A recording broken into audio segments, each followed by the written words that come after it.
direct from the fabulous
Hey guys, and welcome to Surfaroo Sports. We've got a great one for you today. We've got two champs here, and of course a well-known celebrity boxing champ here too. We're going to go to Steve here from Matrix Gyms first, and he's the guy who's organised these fights for us. Steve, how are you, mate? Good, thanks. Good, thanks. Mate, now we've got how many fights up on this card? Mate, we've got two amateur exhibitions first, followed by 5 amateur bouts, and then 3 professional boxing matches to finish the night. It's got to be a fun, punching night, mate. Yeah, it's going to be a great night, mate. The matches are really well matched. They're very even, so we're hoping it'll be a good contest tonight in all bouts. And you've got a lot of fighters in this one from your gym. Yeah. I've got 5 of my amateurs and 2 professionals on the card tonight, so it's a busy night. Mate, it's good. And what are we calling the night, mate? It's No Excuses, Friday the 13th fight night. Mate, sounds scary to me. In the red corner, fighting out of Narang PCYC, Mitch Lambert.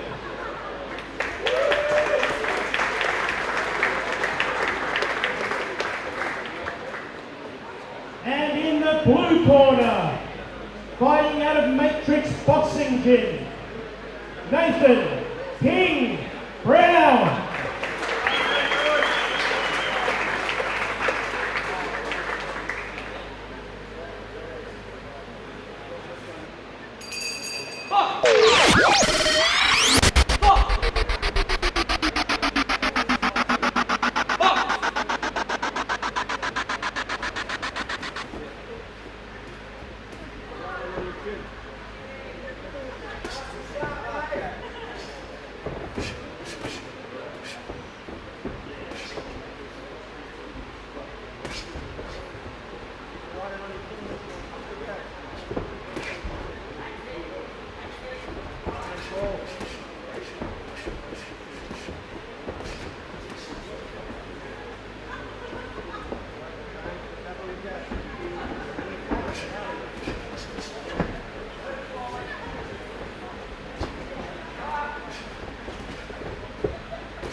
Bout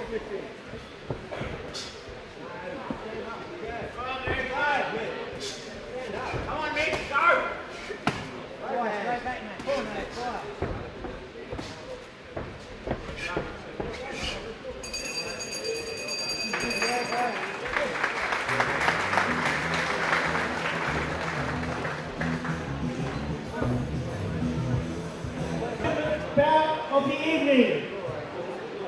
An exhibition fight, 3 2-minute rounds. In the red corner, fighting out of Bethania, the 81 kilogram division, Stephan Ng.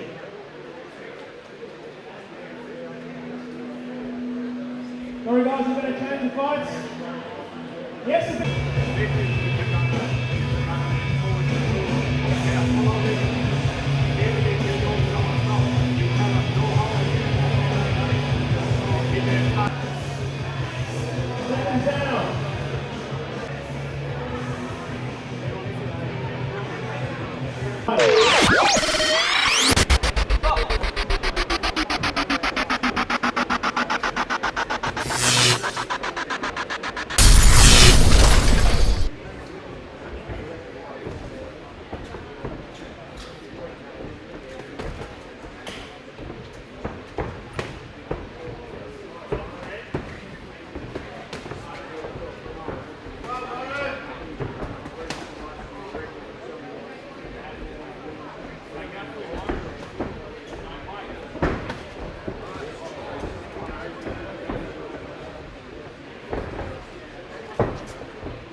Two.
We're just looking at the crowds building up here at Steve's gym, mate. It's all happening here. We've got some good crowds.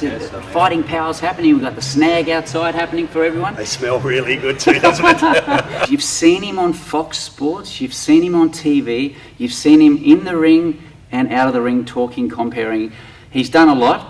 Mr. Brad, how are you, mate? Very well, thanks, Pete. Mr. Brad Fakali. Now, there's a bit of a background to the name Fakali because cousins, boxing, sort of closely related. Yeah, well, I've been in the sport all my life, really. I had my first amateur fight when I was 8 years old, and I retired after I turned professional at 15 and a half years of age. I fought to go to the Mexico Olympics in 1968 at 14 years of age. So after that, I turned professional, 15 and a half, which we can't do today. But I've had a great career and a great amount of time I've spent in this sport, and now I just travel the world refereeing. I referee all around the world and all around the country and supervise some of the championship fights, and it's really terrific because not only do I get to meet some of the wonderful people in this sport and all variations of people from many different countries, but I get to meet the real people in the sport, the fighters, the trainers, the hard workers, the people we don't see in front of the camera, and that's very, very rewarding. Now, mate, done all these fights, which is the most exciting fight to date that you've actually reffed or commentated? Well, surprisingly, some of the most exciting fights, I really couldn't remember which is the most exciting that I've refereed, because I've done probably in excess of 5,000 fights. Wow. And I do a lot of Muay Thai as well. I've done a lot of World Championship Muay Thai fights. I've done a lot of professional boxing, regional titles, WBC world titles, WBA world titles, and so, you know, I've been very, very fortunate. But some of the difference is with some of these, they don't really need to be a superstar name. We don't need to be a Mike Tyson or an Anthony Mundine or a Danny Green. Next week I'm travelling to Perth to referee Danny Green. Nobody's refereed him more than I have. I've refereed him 8 times, I think, at this stage. But, you know, refereeing the 3 and the 4 and the 6 round fighters, to me, is equally as important as refereeing Anthony Mundine, because these guys have got a future and I need to protect them and help them as they grow as professional boxers. So, you know, Danny Green and Anthony Mundine have all made a lot of money at this stage, and they're very wealthy. They fight now, not for the money, but they fight for the challenge of reaching goals that they want to reach. So it's important. But some of the best fights that I've ever refereed and commentated on have been the no-names, you know, the Peter Smith or the John Brown, you know. So, and they're really interesting, and of course their Everest, their World Championship fight is their first fight, so it's very, very important. As an official, we need to make it sort of level for everyone, a level playing field for everyone. Mate, we're just having a look at some of the boxers down getting warmed up for the big fights here. Yeah. A lot of adrenaline goes into that. How do you see the future for our young generation getting up there in the world titles? Oh, look, I see it's really, really bright. You know, we've got to have guys that are going to replace the Anthony Mundines, the Danny Greens, just as they replaced the Jeff Fennicks and the Barry Michaels, the Lester Ellises, and they replaced, you know, the Johnny Famishons and the Lionel Roses and the Bobby Dunlops and those sort of guys. So, you know, it's a never-ending cycle, and you know, some of the guys we're going to see here tonight, let me tell you, I'm really excited to watch. We've got some amateur fights coming up, and then we've got our pro fights coming up a bit later on, so it's all happening out there. Okay, mate, what do you reckon we go down and see what the Might as well, says? because these amateur fights are going to be really, really good. And Yep. Tonight we're going to see some of the stars of the future. This is from the gym here, and magnificent gym here in Southport. has put a lot of effort into it. Not only a lot of effort, but a lot of money and a lot of preparation. And he's really made sure that we're going to have a good night of fights. And I think tonight we'll see that as reflected in the matchmaking. Will there be another Danny Green or another Anthony Mundy tonight? I'll let you make that determination. Okay, Steve, who's our first amateur couple coming up? The first fight tonight is a young boy, Leone Passy, from Bethania Boxing Gym, up against one of my own from Matrix Boxing Gym, Brad Stewart. Brad Stewart used to be an ex-triathlete and got to number 6 in Australia as a triathlete, so he certainly knows how to train hard and been putting the effort in here, and this is his third fight. Okay, mate, let's go down and meet the guys. Our ref's going to introduce the boys, and we'll check out our first amateur fight. Let's do it. Fighting out of Bethania, in the red corner, Leone Passy.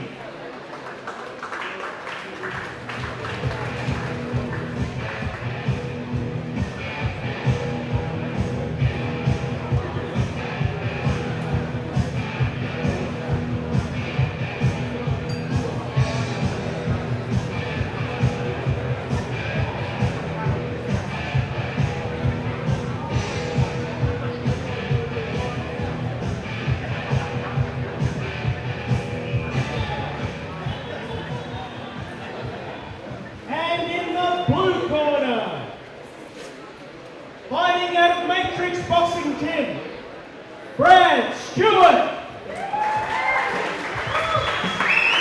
Well, we're here for our first fight, and our ring official Mark Ninaba has introduced both fighters.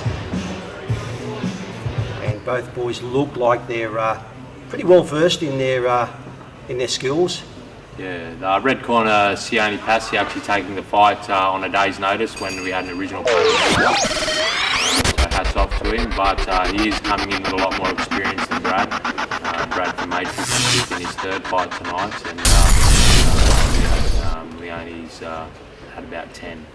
And Leone looks overall just a little bit bigger and a little bit stronger than young Brad, although Brad is very, very well balanced. You see, he's a front foot fighter. He's got, he wants to get into it there. He's pretty keen with that right hand, and it doesn't look like it's going to take long to hit the mark. But Leone is equally as well balanced, and he looks like he sees the punches coming very well too, Steve. Yeah, he comes from a very good club in Bethania, coached by Mark Wilson. They're very well versed in the amateur style of boxing. Yeah, terrific trainer, Mark, isn't he? He's very, very. I think I rate you very, very well as a trainer because you do all the basics. You work on the little things that make up the big things, and I think Mark Wilson is the same. I've refereed a lot of his fighters in the past. Yeah, he's without doubt one of the best coaches in Australia, getting around, and one of the most experienced, being all around the world with the amateur teams. And it's great to see that they're looking at the amateur movement, because these are the stars of tomorrow. They're the future. They're the professionals of tomorrow. And when you see, when you know that the amount of money that's available in the amateurs, if he was in it for the money, he'd be gone long ago. So we know his dedication, the commitment is right there, isn't it? Brad, what's the ages of these guys roughly that we've got looking at for the amateurs? Brad's 24. I think Leone's maybe around the same age, might be a year or two younger. The amateurs in Queensland can actually start boxing at the age of 10. New South Wales, they've got an age limit of 14.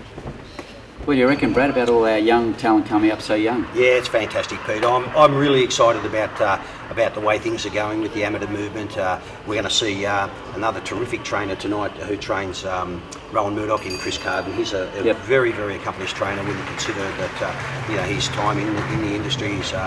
He's very, very switched on. As I said, like Steve, and I've refereed Steve when he was fighting, and I've judged a lot of his fights. And it's their attention to detail which is really, really important, because the little things make up the big things. And if you forget a lot of those little things, there's a gap. And it's hard to fill that gap. And a lot of these guys, they are very, very well prepared. You can see young Brad. He's very well balanced.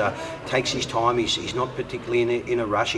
He's trying to take the ascendancy here against a much bigger opponent. But then again, you've got to also look at the fact that he was training to fight another fighter. His focus and his operation. There from Leone on the inside. Yeah, he's a good fighter, Leone. Yeah, he seems to just be moving and counter-punching at the moment. Brad coming forward, trying to land the big shots. Seems to just be a little bit out of range with those shots, and Leone's catching him on the way in. and he's keeping him at distance as well. Yeah, he's doing it very well. Yeah, he's not letting. I think if Brad got in close, I think he could probably do some damage. And as you can see there, just by that, he was going to come, and then he hesitated and fainted, but never. And Leone looks like he's certainly a bigger guy with a lot of reach, and he's just maintaining the gap between him. Yeah, just missing. Brad missing with a few, and Leone counter punching. You got to remember in the amateurs, it has to be a nice clean shot with the knuckle part of the glove to hitting the scoring part of the body, which is the open face and the open body, the front of the body. And it has to be with a fair bit of force. You can't just touch them. You really need to make the head move back and or then fold a little bit with that body shot. If you actually get a point. Steve, how's the style of boxing changed in the last, say, 10 to 20 years now? Are we still fighting the same way, or have we changed much?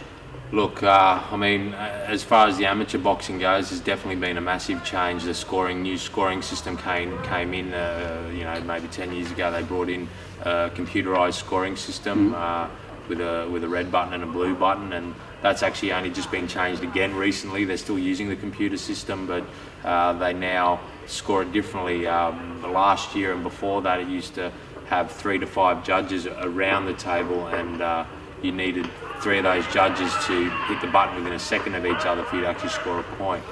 Just going for you, Just saw a great right hand by young Brad there. He really caught the attention of Leone, and then followed up with a barrage to the punches to the body, which he finished off the round well.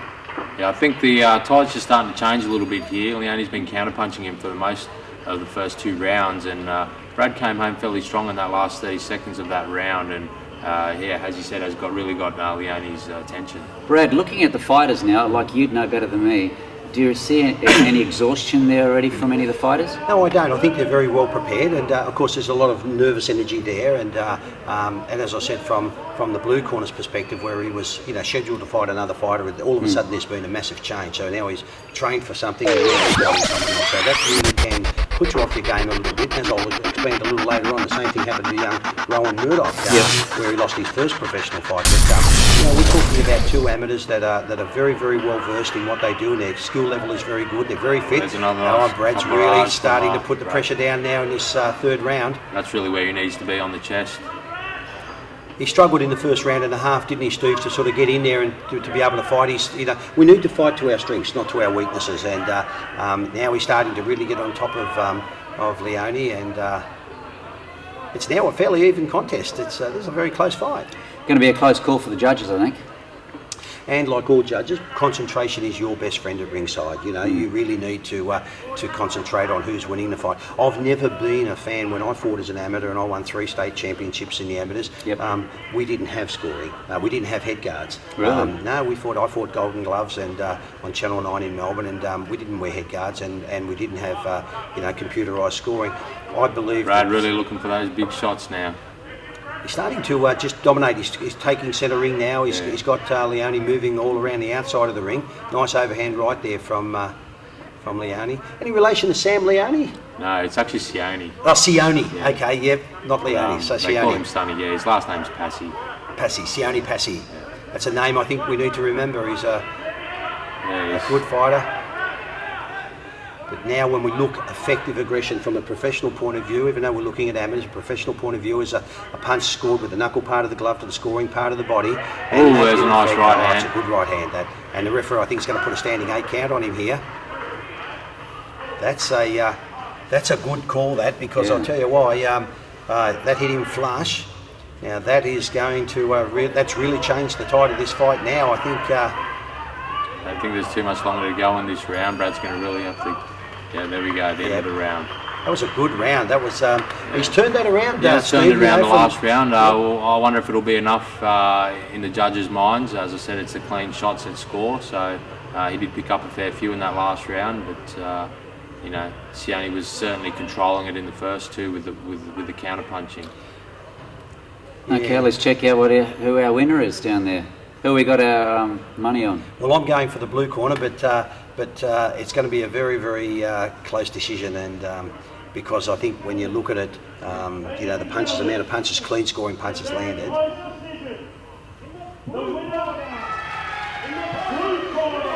Yeah, young Brad's just got home, and I think by virtue of the fact that the standing 8 count also, we can measure the weight of punches. We can look here and see the number of punches, the volume of punches, but it's very, very important, the weight of the punches. And I think with that standing 8 count, that certainly that changed the tide of it. But also he hit him with the turn of that fight was the right hand that hit him just a few seconds before the end of the second round, and that really changed the tide of things. And I think Leone Passy came out in that third round a little hesitant. He didn't want to engage. He was more trying to just survive the round. And Brad took advantage of that and really excelled in that last round. And he got a deserved win. So it was a great start to our night here tonight. A terrific, good effort there, Steve. Yeah, it was. Yeah, I thought Sione was a little bit unlucky not to get the decision. I thought he did counter-punch well for 2 rounds, but as you said, the heavier punches were getting landed by Brad towards the end of the second and definitely all the way through the third. It's interesting. I've judged a lot of fights overseas, and when I work in Japan and Thailand, I work with a lot of American judges. I like to reward a fighter for his work ethic, and that's really, really important. Your work ethic is really good. But when I work with Americans and Thais, they believe that power beats work rate. So I need to change my thinking a little bit to be in sync with them. So we need to combine power and work ethic in order to determine a winner, and in that case they've looked at the power of the punches, which is really good as well, but also they haven't taken away the fact that Sione actually did work very well. We're going to win for our second fight of the night now. In the second amateur fight of the evening, 3 2-minute rounds in the 64-kilogram division. In the red corner, fighting out of Phantom, Sean Taylor.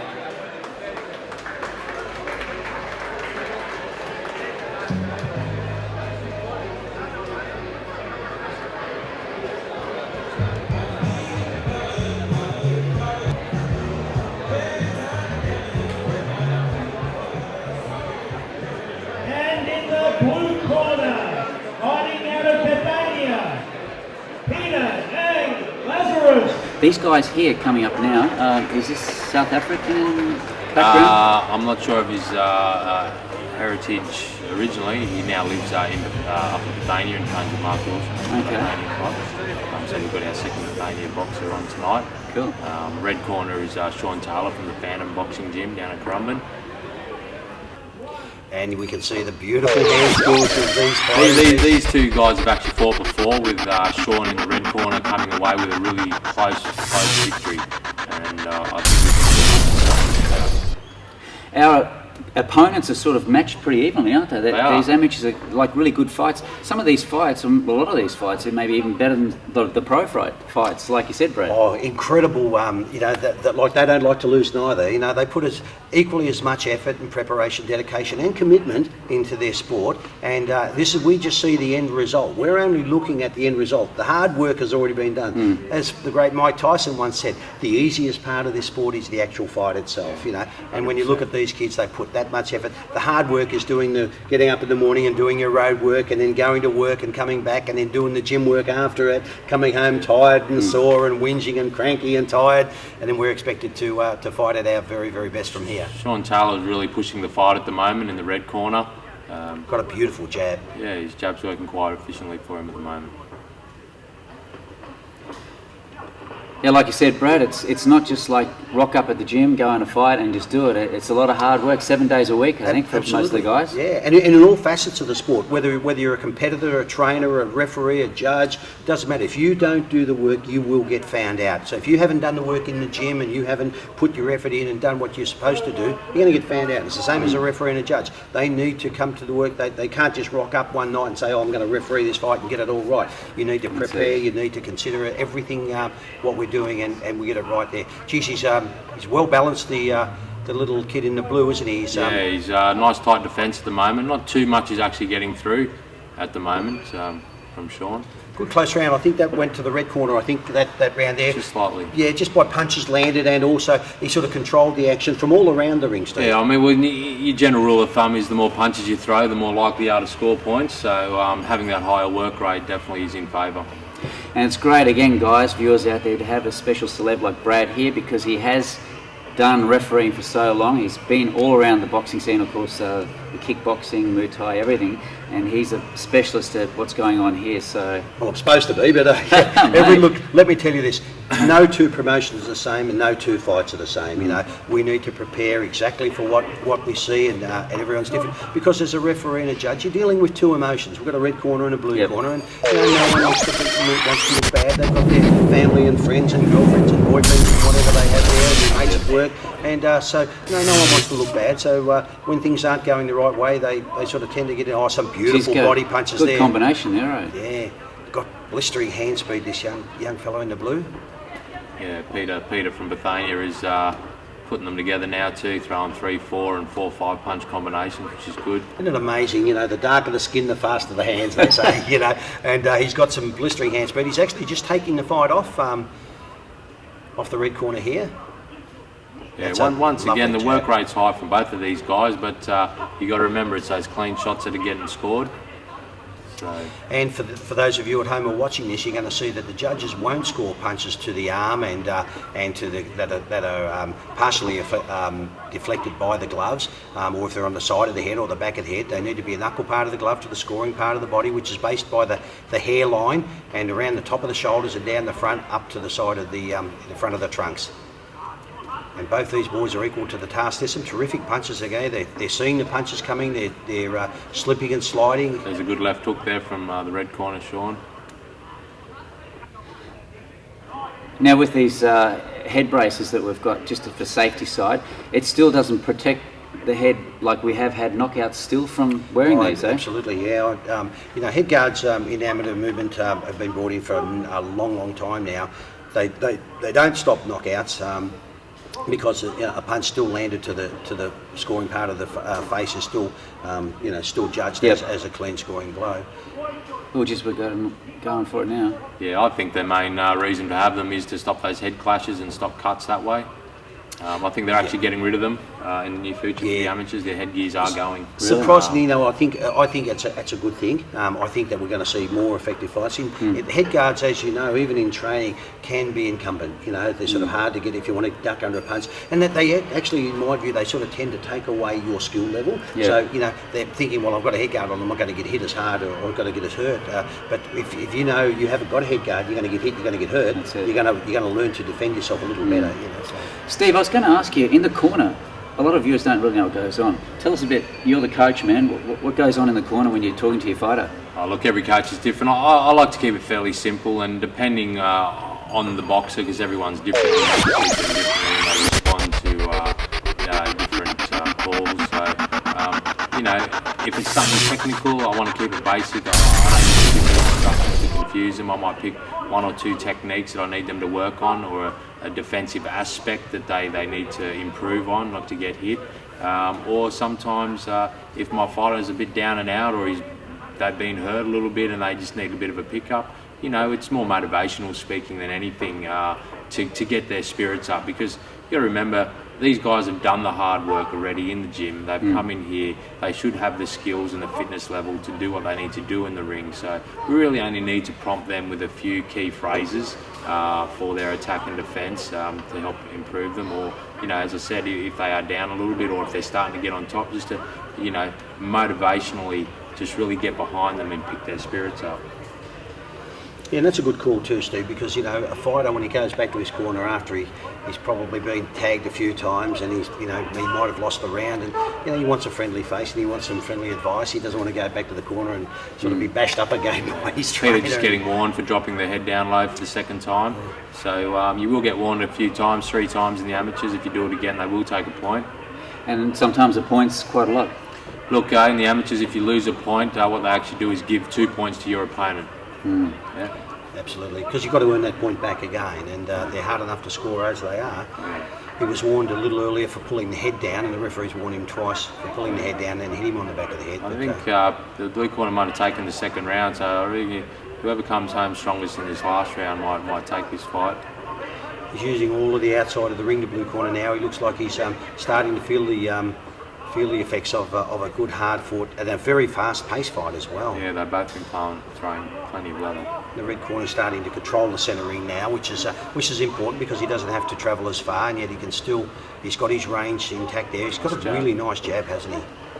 Now he's got some slashing hands. The young guy in the blue corner, geez, good. And these kids, you've got to remember, they're only going to improve. They're only going to improve. It's frightening when you look at the they've both only had under 10 fights, these guys. They're around 8, 9, coming up to 10 fights now, these boys. So, they're starting to get their experience behind them and get their confidence in the ring. There's a lot of teamship there too, mateship, that like go over to the other corner and shake hands and all that. It's not sort of aggro out there like in the old days and they hate each other. Absolutely, and I don't like that sort of stuff. I mean, at the end of the day, I referee some of the biggest fights around, and even the 3-round fights. I always say to the guys, hey, just remember one thing: we're opponents. We're not enemies. We're opponents. No, there's plenty of a lot of respect in the boxing game. Who we say this time, guys? I think the red corner might have just snuck home, but as we've been talking about some of the finer points of the sport, I think his punches were more purposeful, a little cleaner. The blue corner threw lots of punches, not hit around the gloves and the arms, but close fight. Brad, mate, see? The pro knows, eh? Yeah, well, look, it was a good close fight, and there was, the big winner out of this was the amateur sport. And when we see the red corner's got away with the decision, and the blue corner can be disappointed. He faded a little bit in that last round. As you can see, he was sort of using all of the ring, and the tongue was out a little bit. But gee, there was no disgrace to lose. No, once again, same as that first bout. I'd like to see the scorecards. I don't think there was much in it. And Steve, it's credit to you and to your colleagues who have been able to put these fights on, because matchmaking is an absolute art. And when we see some shows, both professional and amateur, where we see 5 fights and we see 5 knockouts, and I can only say to that, the crowd come to see a knockout, and that's what it's all about. But at the end of the day, it's not great matchmaking. We see good matchmaking, and we're going to see stoppages. We're going to see TKO losses and KO losses and wins and stuff like that. But it's really important that we also see good quality matchups. We don't want to demoralise not only the fight-paying public, but the actual competitors themselves. 3 2-minute rounds. In the red corner, from Inala PCYC, Willie Harris.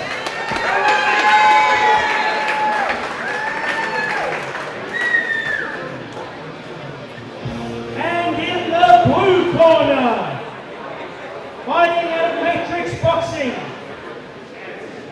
Jacob, the smooth operator,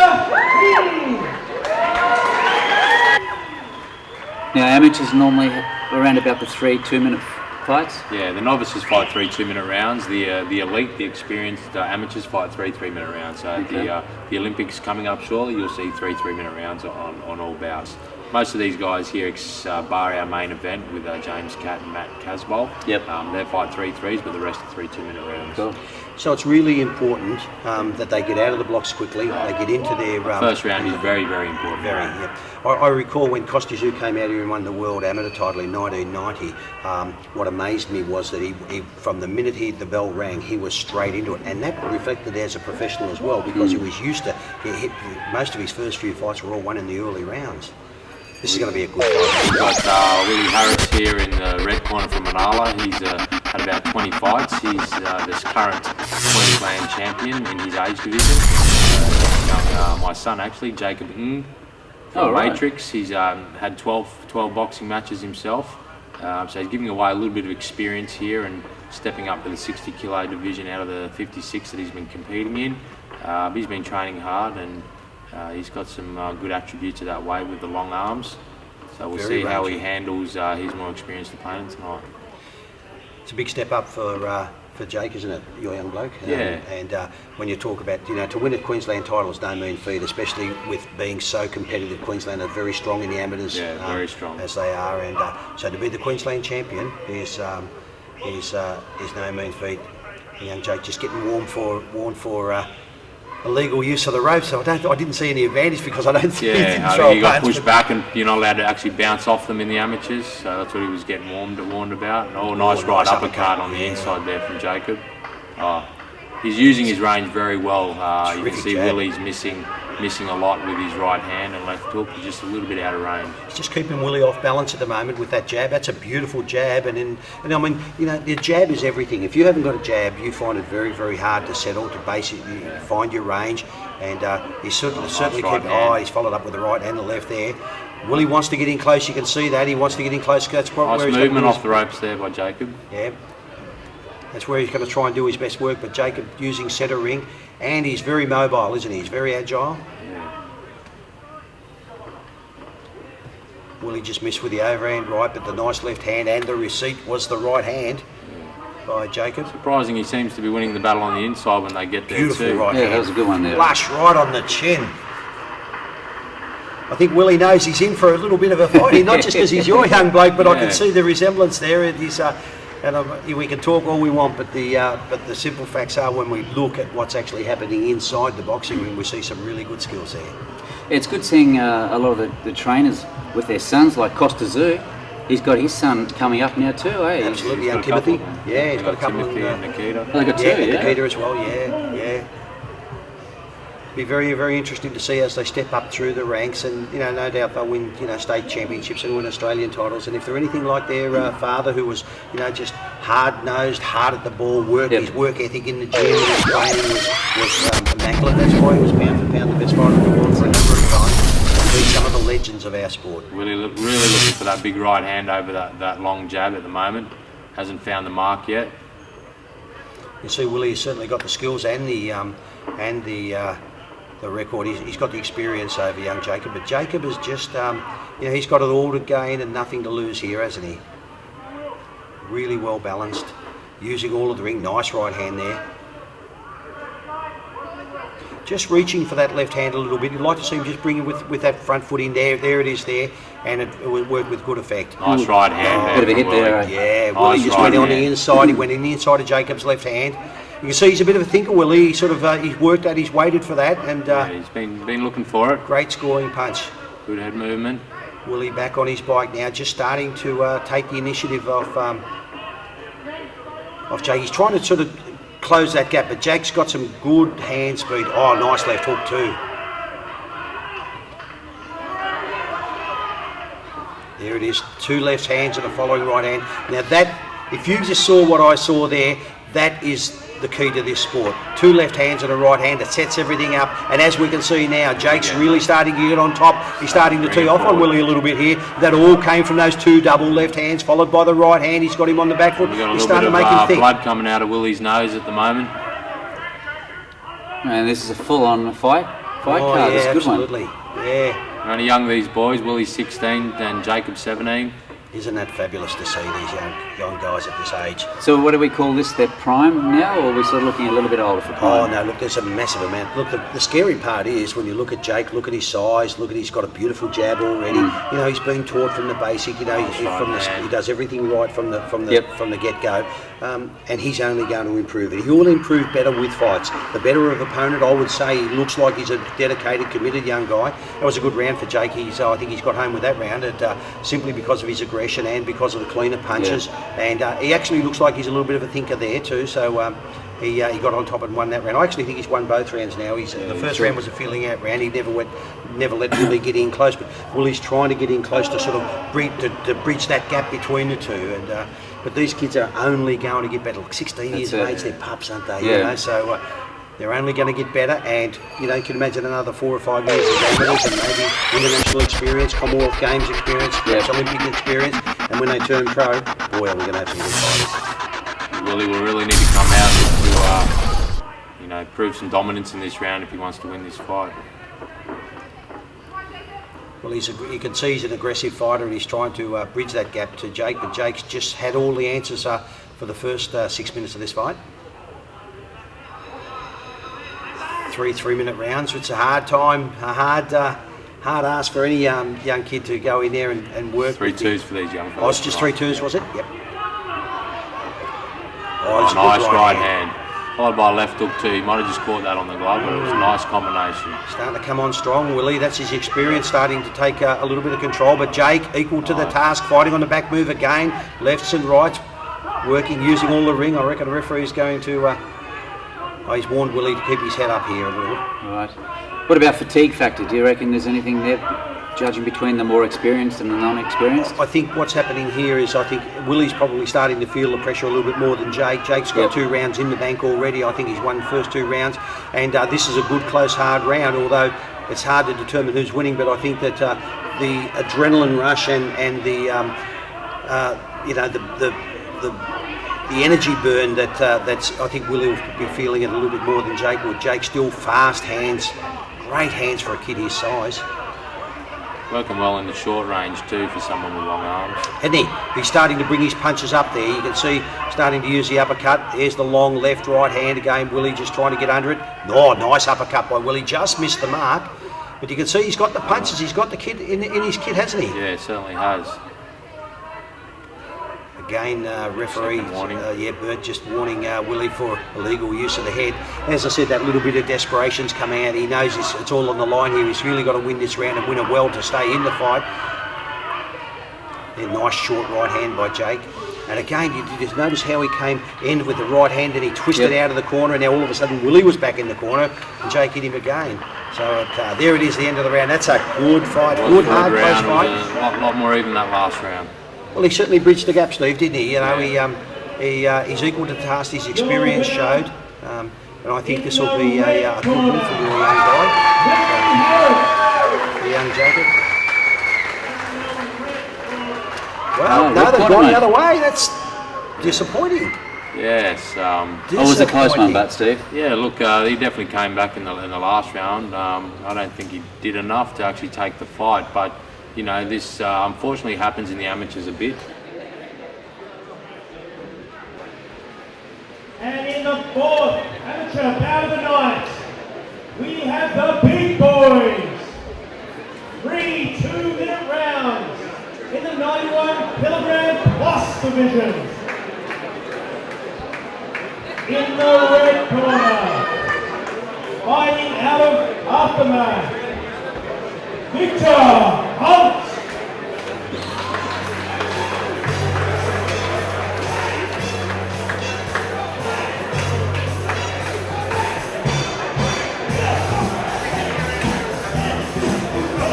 In the blue corner, fighting out of Manala, PCYC, George Polo.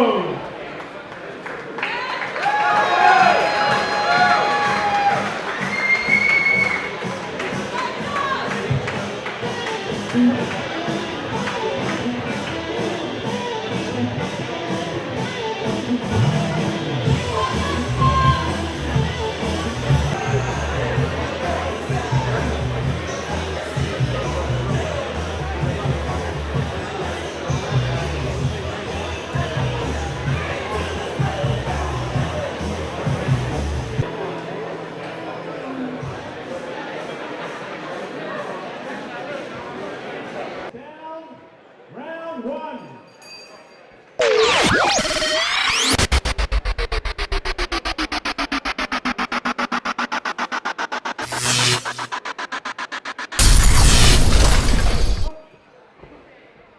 We got the big boys now. Yes, I was going to say 90 Ks. Yeah, this is 91 plus, so both these boys are waiting at blink. about... Oh, there we go. Oh, Nice right. little, right hand there. That's your boy there, mate? No, we've got in the blue corner, we've got George Colo from Inala, and in the red corner we've got Victor Hunt from Aftermath. They are some big boys, these They are guys. some big boys. They're both weighed in about 115 kilo mark. So, Only young too. Yes. The guy in the blue looks, you know, he's a little more. He's taller, got a longer range. I can tell you, it's his. He's had 3 fights. The blue corner. This is the red corner's first fight, so his nerves will be very high. Yeah. So probably just coming out a little bit, head in the stars a little bit, and had his hands down. Body-wise, you look at the blue guy, and he looks more like a footballer, sort of. Yeah, he's a big boy. Yeah, but and he's put together well, isn't he? Yes, you know, yes. And the guy in the red corner, look, you know, he's brave. He's got some good hand speed, got some good hand skills. But again, standing there the way he's there is not going to win him this fight. He needs to work smarter, not harder, and get out of the corner there, move away, just like he did there, and maybe punch back, because the judges are just going to look at it as being a one-sided, where we've got the blue corner just taking the initiative over the red corner. Like to see a little bit tighter guard from these boys, especially at this weight. He only takes that one shot to land, as we saw straight away, and the fight can be all over.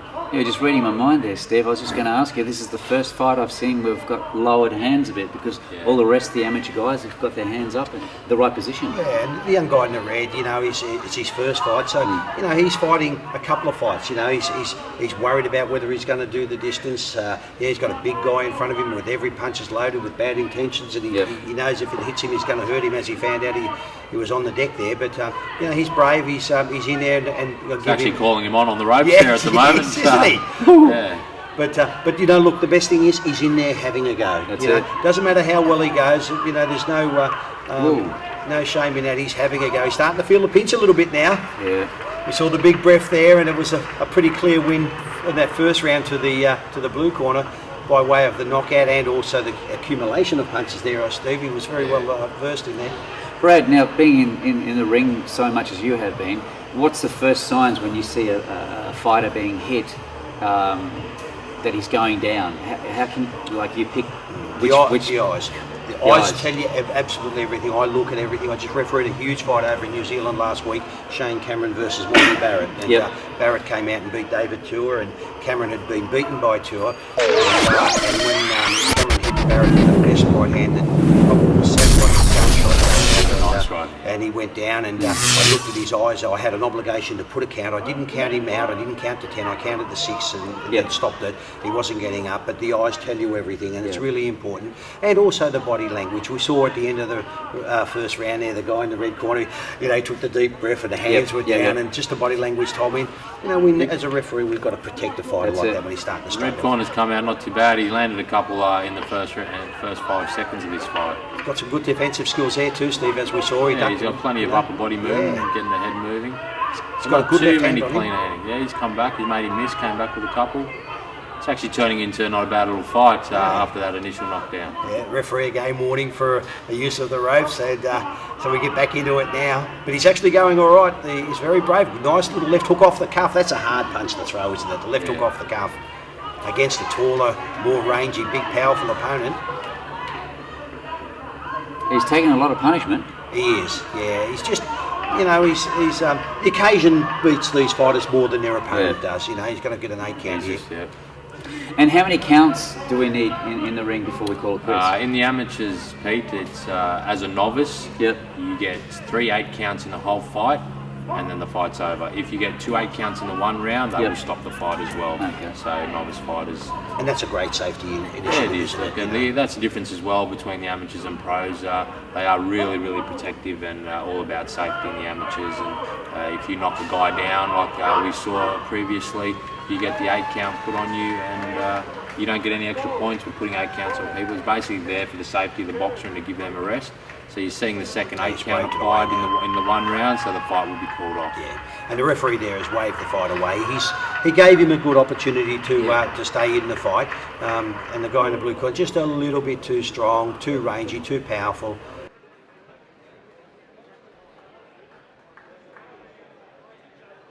The winner in the blue corner, Surfaroo.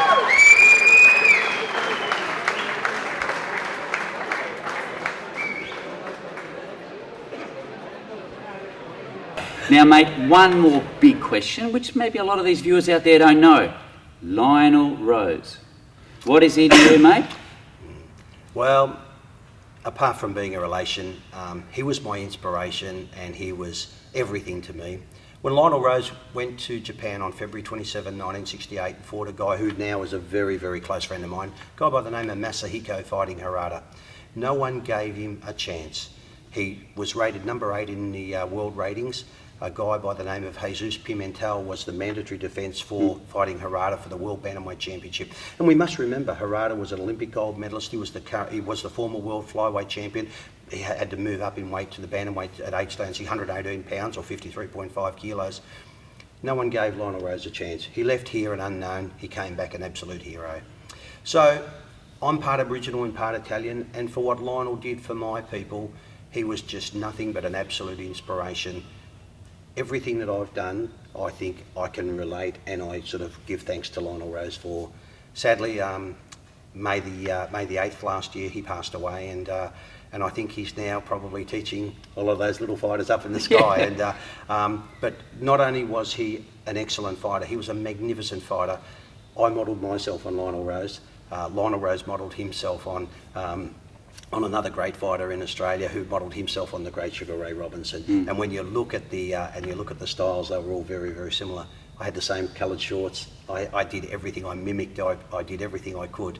That was Lionel Rose, because not only was he an excellent fighter, he was a very, very decent human being outside the boxing ring, which was really, really important. There was, a little bit later on in life, he sort of, he enjoyed life after boxing. He liked to have a drink and have a feed and stuff like that, as we all do. But he was a really decent human being. He would do someone a good turn before he would do a bad turn. So the day Lionel Rose passed away, we lost a very, very important part of our history in professional boxing. We did, Brad, and I personally met him too, way back about, I think we about were together. 10 years ago, when we had some fights on down there. It was a fun night. We had Mr. Famish on there too, and all those guys. Because we've got one of the big greats here, Mr. Lionel Rose. How are you, mate? Thank you, mate.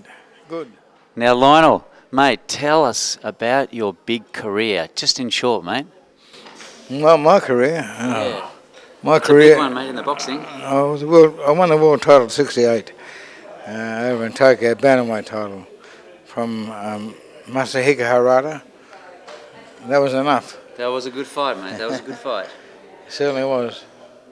But you've been boxing since you. How old when did you start? Well, I started my campaign when I was about 12 years old. Wow. And I started as an amateur, and I fought until I was 17 as an amateur, and then I turned pro. And then I didn't look back after that. Mate, all the way, eh? That's it, it was. Good career. It was a great career.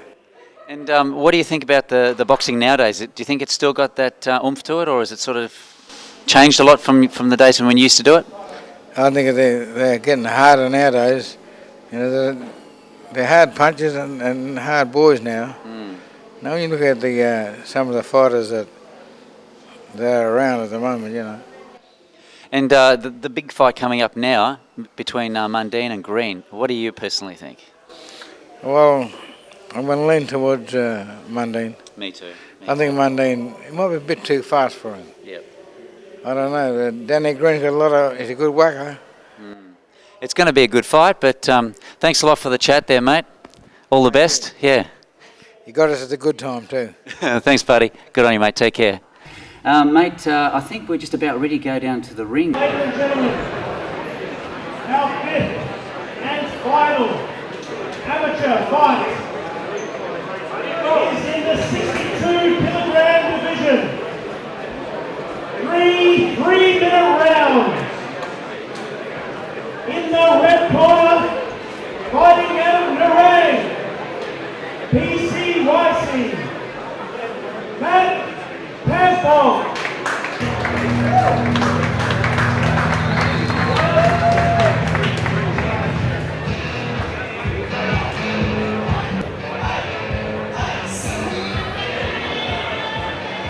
And in the blue corner, fighting out of Matrix Boxing Gym, Southport, James Cool as Cats.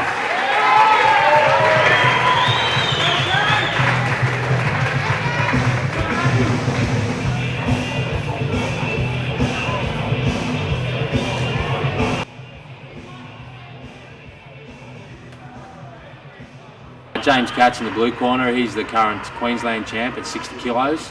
So Matt Casbolt stepping up to the 60 kilo division tonight to take on James Katz.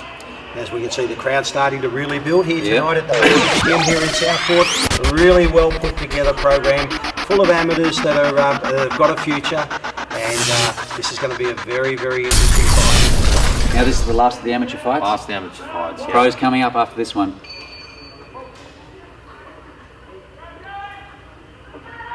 We're actually looking to turn young James Katz into the pay-for-punch ranks this year. Unfortunately, he got shipped away with his work. He just finished his engineering degree at Griffith University, and he's got a job. And they pushed him down to Coffs Harbour. for the next 6 months. So we've had to delay his professional debut. So he actually hasn't been training with me for the last month, just doing his own thing. So he really wanted to fight on this card and help me out with the promotion. So I said no problems. There's been some big raps for quite some time now, Steve, and you can see he's very well put together. He takes his time, nice hand speed. I do believe James Katz is definitely going to make a better professional than amateur boxer. He's been to 2 Australian titles in the amateurs, but he's not quite getting there. He drew the 60 kilo champ that's going to the Olympics in his first fight this year, and he only got beat by 3 points, so he's not far off that top level, but not quite competing with the amateurs. Purely he's got that walk forward style, you know, and I can tell you now, this kid will do this for 10 or 12 rounds. It'll be good in the professional, because I tell you what, he looks like he's hard at it. His hands are up good, very well balanced, sees punches coming as we saw there. And young Matt's actually a pretty well credentialed fighter as well. He's the Australian champion, 56 kilos, you know, so he's no slouch and very well schooled by Chris Carden. And when you consider the amount of fighters in that division, Australia-wide, to be the Australian champion, that is a great It is. And we're talking about the association here. We're not talking about the league where you know, the different fighters and they're sparse. We're talking about the people who control amateur boxing in this country, who control the Commonwealth Games and nice of course, left hook on the inside there from James. Now, Brad, with these fighters here, 56 kilos, is that around about Victor Darchinyan's sort of? No, Victor's bantamweight, 53.5 kilos now. He was the world flyweight champion, and now he's moved up to bantamweight at 53.5, 56 kilos. These are featherweights in effect, 57.15 so he's close, in the professional ranks. Yep, 57.15, 126 pounds or 9 stone in the old language. So so they're well, and these guys will probably end up as they grow and they grow nice naturally. Right hand there by James. Yeah, it's good right hand. They'll grow up. You know, you'll probably find that James will probably come in as a featherweight, maybe fight as a junior lightweight or super featherweight, and may even end up as a lightweight. But when you look at Matt, you know, the height and reach over James, he's a much bigger guy again. So how he can make 57 kilos is you know, is going to be. He'll probably expand out a little, and you'll probably find that he'll be a lightweight. You know. Well, he's got the World Youth Trials coming up. Steve, what's going down in the corner now? I see he's looking pretty serious. His big smile before. Yeah. Look, you know, it's the real deal now. That first round's out of the way. And, we're just talking to him there and giving him a few, as I said, keeping it basic, but giving him a few tips on nice hands by quick hands. By James, beautiful 3 or 4 punch combination, you know, and the uppercut followed by the mandatory left hook after it. This is a good, hard, close fight. Lots of punches thrown, and both punches are. So Matt in the red corner is just controlling a little bit with his jab now, trying to stay at range, keeping James off him. Oh, nice right hand to the body, left hook to the head. Got a beautiful movement. Left hand, Steve, hasn't he? Yeah, he's showing some good movement in there too, not just staying in front of his opponent, you know, stepping off that centre line, which is nice. On both fighters, it's pretty continuous sort of punches. They're sort of not easing up, eh? No, their work ethic is great, and that's one good thing about the amateurs. You know, they need to throw lots of punches. They don't have a lot of times. In the professionals, they take their time. They'll have 8 or 10 or 12 rounds with which to do their work. But these guys have only got 3 rounds. You know, so they pack everything. They pack 12 rounds into 3. You know, so it's a real good effort here. Yeah, Brad, I was just going to ask you, for all those viewers out there, because they're saying like there's bantamweight, featherweight, how many different weight categories are there in the boxing? I think there's 17 divisions. Wow, that's a lot. Going from, you know, heavyweight, cruiserweight, light heavyweight, super middleweight, down to junior middleweight, welterweight. You know, then you've got junior welterweight, all the way down to minimum weight. You know, when I fought back in the late 60s and early 70s, we just had there wasn't a super middleweight division, there wasn't a cruiserweight division. There was simply, you know, flyweight, bantamweight, featherweight, junior lightweight, lightweight, junior welterweight. They used to call them light then, they didn't call them junior. There was the light welterweight, and then welterweight, light middleweight. Then we went from middleweight, we went to light heavyweight, up to heavyweight. You know, so now they've introduced cruiserweight, which was originally 86.18 kilos. Now it's 90.7 kilos, 13.5 stone. James really pushing this fight now. Start to Well, he just got hit with a nice little right uppercut there. But gee, I like this here. This is the first time I've actually seen young James, and I like what I see. And young Matt is actually a very, very good little fighter. You can see that. And to be the Australian champion, he's got credentials on his side. He's turned Open to his southpaw. hands now just to try and draw James in and counter punch him as he looks for that shot. So guys, being down there with the judges, points-wise, who do you reckon's winning so far? It's a close. James is throwing a lot more punches, and Matt's throwing less punches. But the punches that he seems to be throwing seem to be hitting more than what. But look at those punches there. See, they've got to be scored. Beautiful left hook to the body, left hook to the head, and followed by the right hand. There's a beautiful right hand by James. Actually, I think just on that round there, it looked like James just won that last part of the round. And Have to mention too, Matt Casbold did pull up sick during the week and was going to pull out of the fight. What, did he really? And he felt a little bit better towards the end of the week and has really helped me out by continuing this fight. So realistically, both boys aren't at their best, with James not actually training with me at the moment and Matt being sick. So either way, whichever way this goes, I think we'd probably see these boys go again down the track when they're at their best. Okay, Matt just. I think what probably won it for Matt was that while he threw less punches, he's probably a little cleaner in his effect. But that, James hasn't trained, and Steve, if he hasn't been with you in the gym working on the little finer points, they all take their toll, don't they? Yeah, look, there wasn't much in that fight at all, and I don't think if that had gone the other way, I don't think the other corner would have been too upset about it. And look, when you look at that, the best part about this is these two guys, they are the future of our sport. That's James is going to turn professional, and look, I'm going to follow this young bloke's career, because I'll tell you what, I think he's got a great career ahead of him, and young Matt will probably go on, whether he turns professional and gets paid for getting hit, he might decide to go to the next Commonwealth Games or something like that. I really believe he'll be looking to go for the Games, the Commonwealth and the Olympics for sure. He's got his teammate Jesse Ross, who's the 75 kilo division representative, and he's over there now, just about to represent his country at the Olympics. Good, guys. He's a champion, Jesse Ross, isn't he? Look, the future of our sport, as you can see, what we've just seen here tonight is really, really healthy. It's really bright, and we need to support these guys. We need to support the Stephan Ngs and the other amateur movement guys around, because they are producing the champions of tomorrow. That's it, guys. Let's go to a bit of a break, and we'll be back shortly with the pros coming up next. Cool.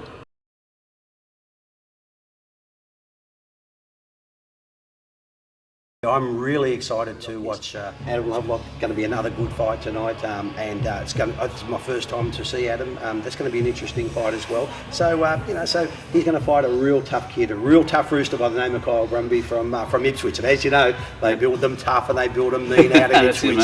So we're in for a really good night of fights tonight, Pete. The girls. Arlene Blencoe, I've heard a little bit about her. Her amateur career is great. She's up against one tough fighter in Nadine Brown, and that's going to be a war. Look, honestly, I can't pick a winner out of that. I haven't seen Arlene fight, so it's going to be a really, really tough fight. The main event, Rowan Murdoch versus Jeremy the Anvil. He's not called the Anvil for any reason except that he is so tough. He's an amazing fighter. Been in there with the very, very best of them, and beaten a lot of the best, and been beaten by a lot of the best. But he's really going to test Rowan tonight, and we're going to really see just about where in the bigger schemes Rowan is. I mean, he's 8-0 at the moment. 8-1 at the moment, and so we'll really see where Rowan Murdoch is. In the cruiserweight division, fighting over 6 3-minute rounds, we have in the red corner, trained by Jamie Guy, fighting out of Ipswich, with 9 fights as a professional, weighing in at 88.25 kilograms, Kyle Brumby.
warming up, and we've got our first two coming up. Certainly is, and this is going to be a terrific fight. Adam Lovelock from here in South York, a 29-year-old, 6 fights, 3 wins, 3 losses. And he takes on one of the tough guys from Ipswich in Kyle Brumby, who's 9 fights, and 7 losses, 1 draw. But it's going to be a really good fight. This will be a real battle of wills. This fight. Yeah, look, I think Kyle Brumby's record doesn't do him any justice. He has fought some good boys, and just recently fighting Balaz Varga, who we all know can punch and is a very dangerous puncher. Yep. And lost Kyle Brumby, a split decision to he only just lost to Balaz and pushed him all the way. So he's coming into this fight with some form.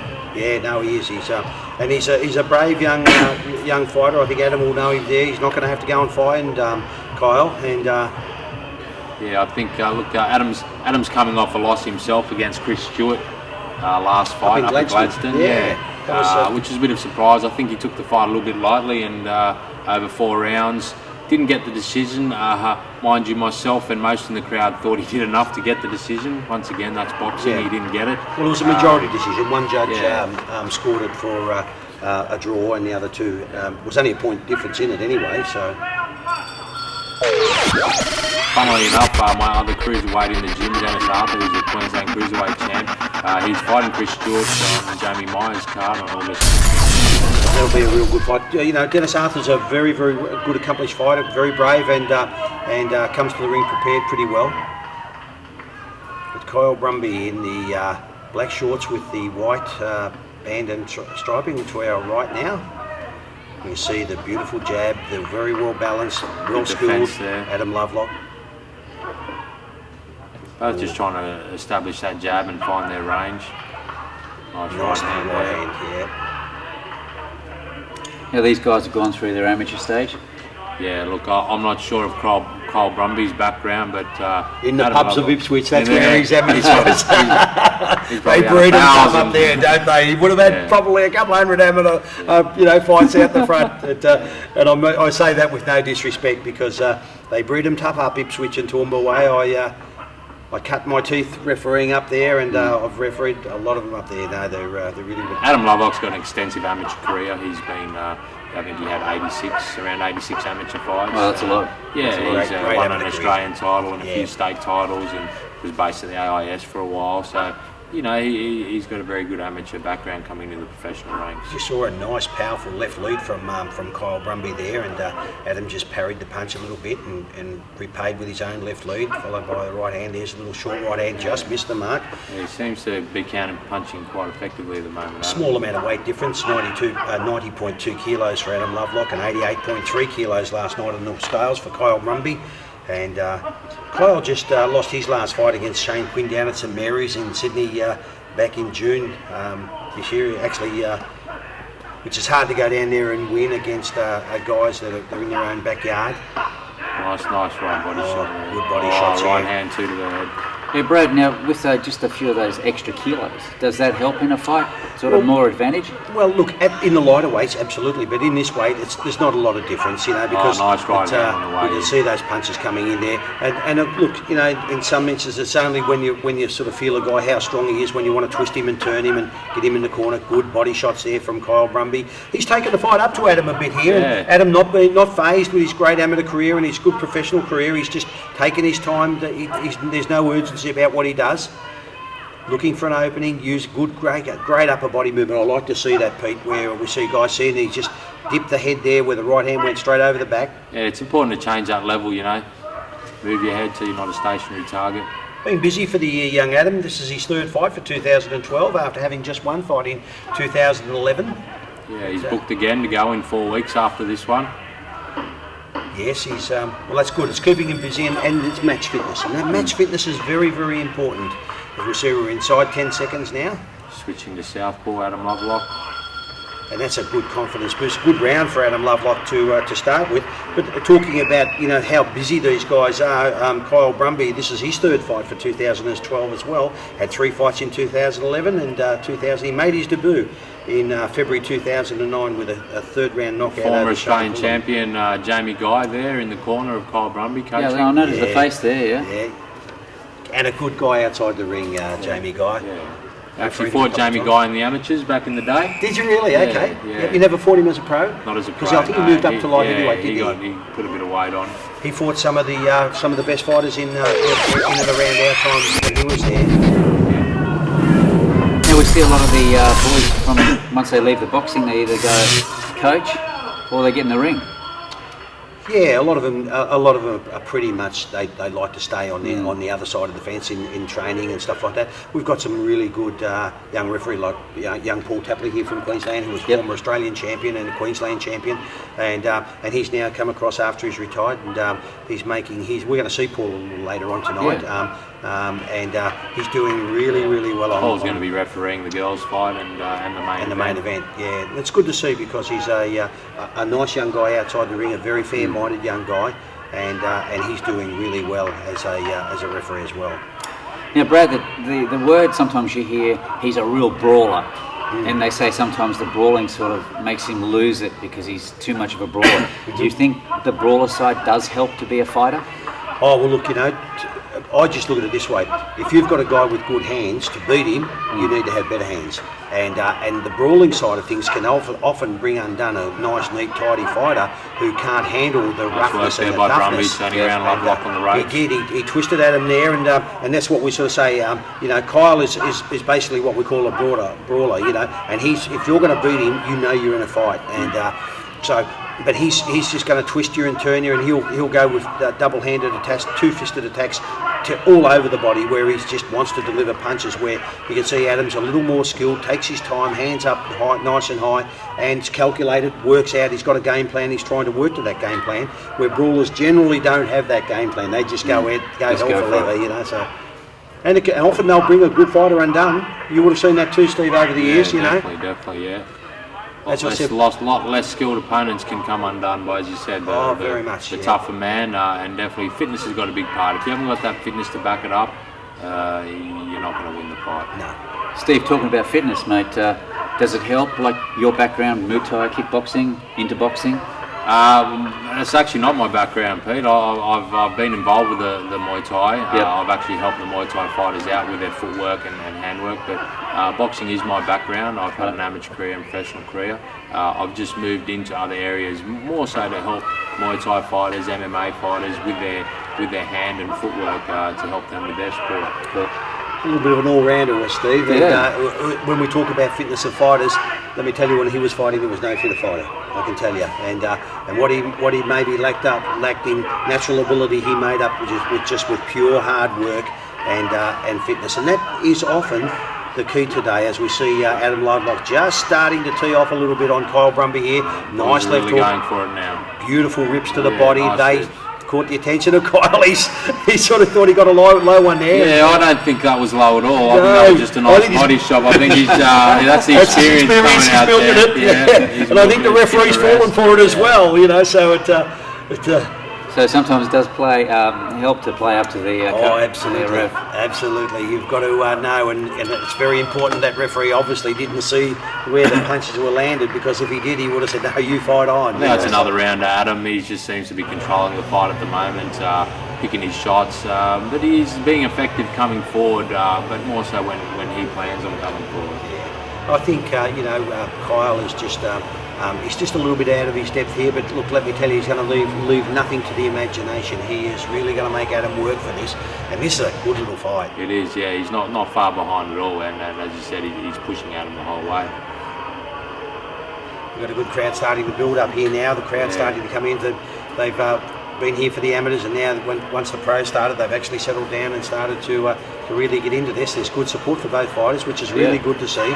It's not such a home sort of town sort of thing, whereas we're not following the visiting fighter. A little bit of an advantage for Adam Lovelock, getting to box in the ring he trains in every day. So it does help. Yeah, look, I think it's a mental edge more than anything. You shouldn't really. You fight all over the place in different cities, in different states, in different countries. You need to take that ring on as your own. When we go elsewhere or abroad, I get my fighters in the ring and I tell them, this is your ring, you control it. Absolutely. But there's a little bit more to that saying tonight, where this actually is Adam.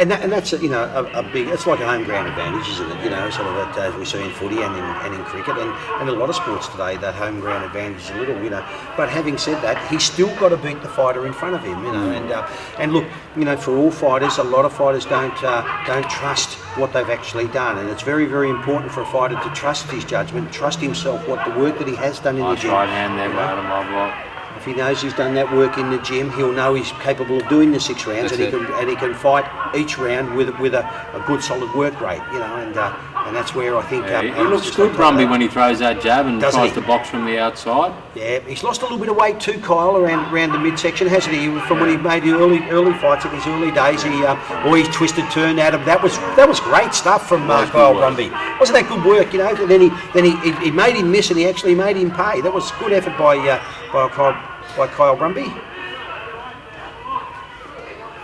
And he's fought some of the best fighters around. Kyle. He's as I said, the win, the split points loss to Balash Varga. Well, that was a real effort. That was, because I rate Balash Varga, and he's one of those guys got massive amount of skill. He doesn't train that hard, but he can punch as well. He's fought some of the best. Brett Peters, he's fought him twice. He's fought Thor, the God of Thunder Hoopman, trained by John Wayne Parr, who's an Australian and world kickboxing champion. Stevie Roberts, he's fought him a couple of times, and a great coach.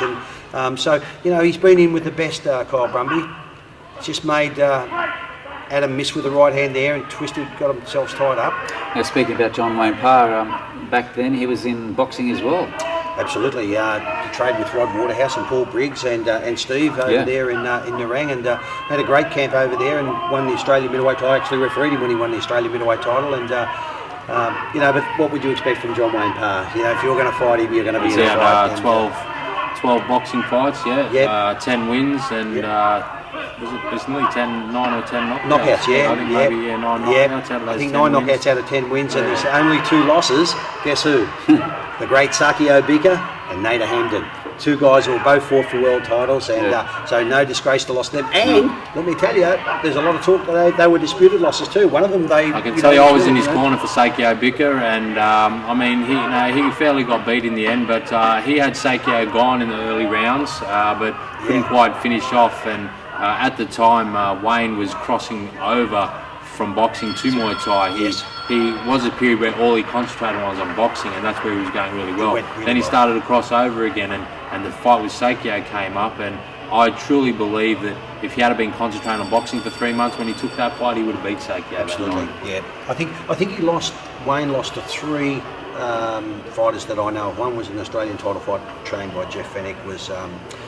He got beat by Ian McLeod. Ian McLeod, that was right, and I worked that fight, and so no disgrace to lose to Ian McLeod. He was an Australian title, he was an Australasian champion, and a regional title. Just met him over in Singapore. I just went over and refereed a WBA, supervised the WBA World Featherweight title over there with Chris John, and Ian was over there. He's working over in Singapore now. I did rounds when I was coming up as an amateur. I used to go up to Jimmy Young's backyard and Ian McLeod. Very, very fit he was.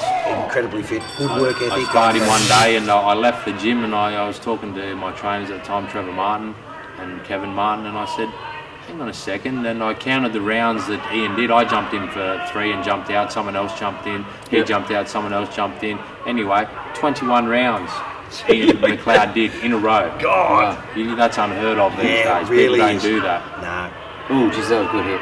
Nice right hand by Adam Lovelock. Adam he's just got the, there's a saying, Steve, as you know, style makes fights, and Adam at this moment has just got the measure of Kyle Brumby, and he's certainly he's landing the cleaner shots and more often too. Yeah, just a little untitled there. He threw that wild wide hand from out in no man's land and it just didn't land, but if Kyle started to really apply himself and get fit, he could really do some damage in a beautiful left lead by Adam Lovelock. Now, Steve, I was just watching the fighters there. Does that mean they're confident, or they're sort of playing with their opponent when they start moving their head? Yeah, look, I'm back when I trained, I was just hands up. That's it. You don't drop your hands. That's how I was taught, and there's a lot of credit to that. And I'm still teach hands up, tight defense. But I don't mind if the guys drop their hands every now and then. But for me, they only do it for a reason. So if you're going to drop your hands, you're setting up your opponent. You're trying to invite him in to throw a punch so you can counter punch him. Right. I certainly don't encourage guys to fight with their hands down all the time. There's very few people that get away with it. Mayweather's one. Our current, probably our biggest hope for a gold medal at the Olympics, Damien Hooper. He's another one. He fights with his hands down the whole time. But these guys are exceptional fighters that are experienced. You can't teach newcomers and novices to the sport of boxing to fight with their hands down. Yeah, perfect example is Mundine. He gets there and puts his head out, and you're thinking, is he trying to put this guy off and just play with him?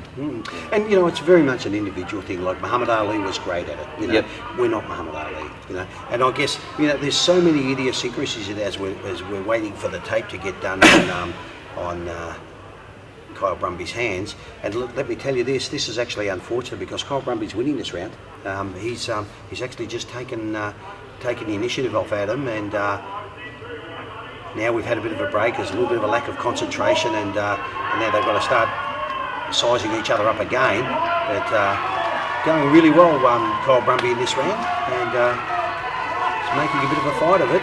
But getting back to the hands thing, and it's and again, even like tennis, if you wanted to show someone how to play tennis, you would never let them watch John McEnroe. He did everything wrong by the book. That wasn't the way. But he was one of the greatest tennis players in the history of the sport. Ali, with his hands down, was one of the greatest fighters in the history of the sport. And the thing is, that the most common thing said in the boxing ring is hands up. Keep your hands up. So, there are some guys that just have the skills to nice uppercut. Was that a lovely uppercut? That just hit the mark from outside. Now, from a ref's point of view, can you see the eyes? Any sort of... Well, in this instance, you can see that their body functions are still good. They're still seeing the punches coming. They're going to get tagged with punches because that's the nature of the sport. But if they get hit to a point where they start to look like they become a bit prone, then we start the warning signs are there. One good shot, then I start to think, well, okay, I want to move in a bit closer so I can have a look at this guy. But that was a really good round. Adam finished, as I sort of said, the danger for that round, Kyle Brumby was actually winning that round, and then we had the break, and that's upset him. Now Adam's come back and just won the last part of that round. I'd actually still, believe it or not, like to give that round to Kyle Brumby because I think he fought for 2.5 minutes of the 3 minutes. And that's another thing that a judge needs to take into consideration is that you can fight for that whole 3 minutes, rather than just come in a burst at the start, and then maybe a burst in the last 30 seconds and try and taught.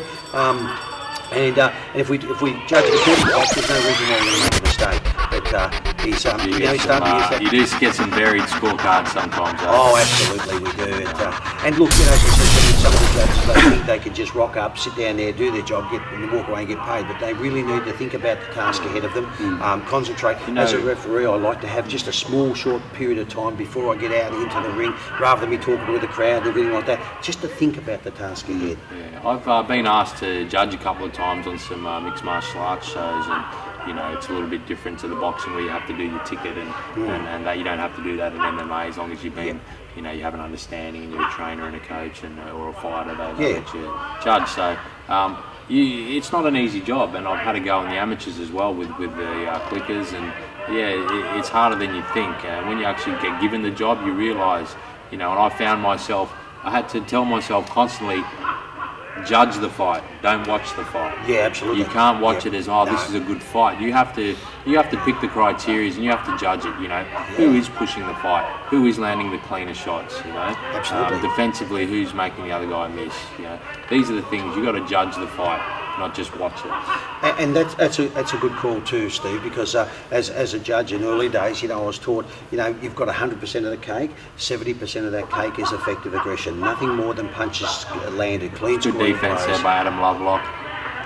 It's a good hard fight this at the moment. It is. Kyle's taking it up to Adam Lovelock a little bit. Adam changing to southpaw, he's feeling comfortable about himself, but he looks a little uncomfortable as a southpaw. I think he needs to, that's back to an orthodox there, and because he's got plenty of fight in him, Kyle Brumby, as we just saw there, left, right, left. He is throwing a lot more punches at the moment, Kyle, but not landing too many at all clean shots. So he stands here and lets Adam just tee off on him like that. Now. Brings all the good work that he's done in the early part of the round. Actually, Adam is very, very well balanced, takes his time, he's not in a hurry, nice body shots. But Kyle Brumby has actually improved, Steve, from the last time I've seen him fight. He's actually improved dramatically. His hands are good, he's working on the back move, using all of the ring. Body language tells me starting to feel the pinch a little bit, but he's still, that little over the hand right there. I'd like to see Adam drop that straight right to the belly a little bit more. I think Kyle Brumby's open for that when he guards up. Now, Brad, in the boxing, how do you find body punches seem to help quite a lot to get your opponent down? Oh, they slow your opponent down, absolutely.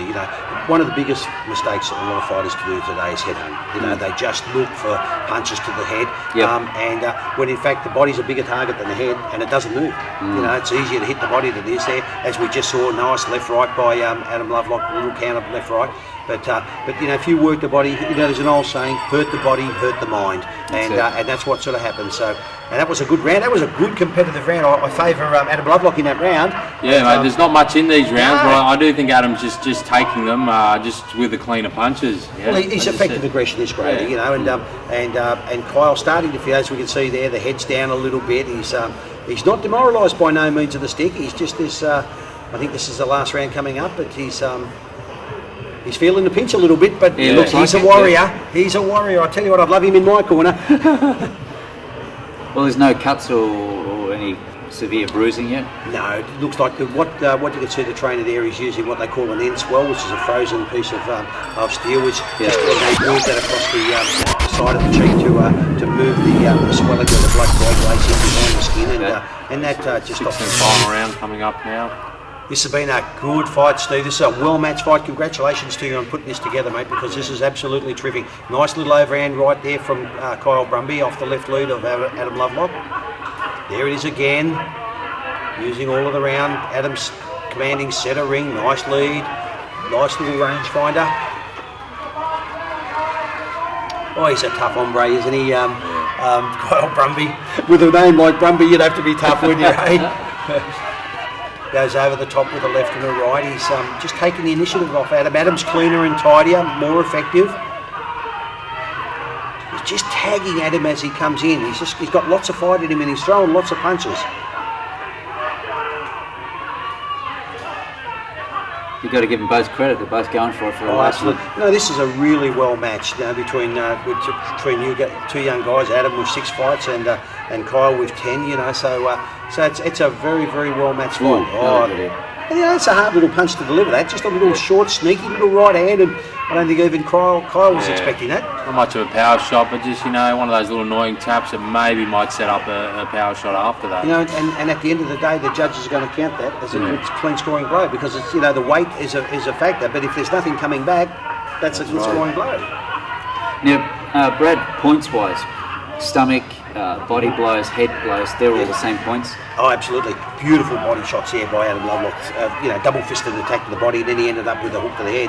But you can. The funny part is you can hit him with a straight left jab, or you can rip him to the body, which is a harder punch to deliver, followed by a left hook, and you still get the same points. There's lots of little idiosyncrasies in our scoring system. We're using tonight. The judge will be using the 10-point must system. The winner of the round must receive 10 points, and the loser of the round will receive maybe 9 or an 8 if there's a knockdown. It's one. You've got to remember this. It's not an automatic 10-8 round when there's a knockdown. There's 1 point for the knockdown and 1 point for winning the round. So this is that's a good contest. They're both finishing off very, very strongly. They're both feeling the pressure a little bit.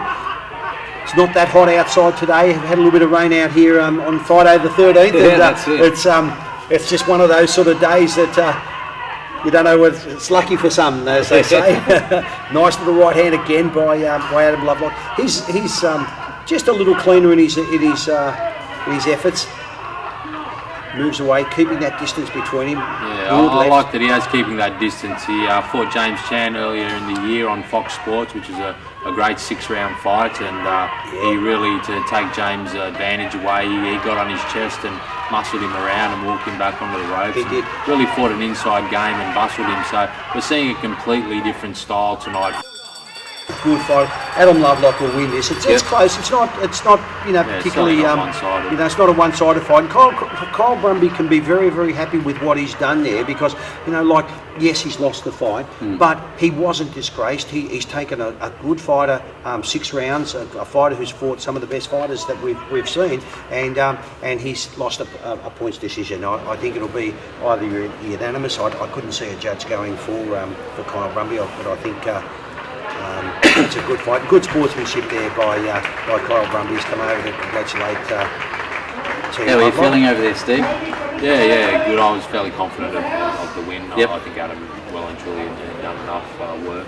He's neat and he's tidy. He's effective in what he does. He's balanced. He doesn't seem to get phased, does he? You know, even when he was under pressure by He was very by Kyle. composed. Yeah, and both boys just having a bit of a chat in there as we wait for your decision from the referee and our ring announcer Mark Nenaba.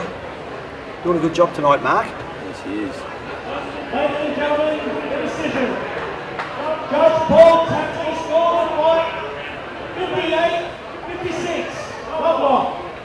There we go. Judge We Paul see. Lewis scored the fight 57-57. Oh, Judge Lewis gone for a draw, and 58-56. 58-56 to me is the right call. Scored the fight 58-56 to the winner by majority decision.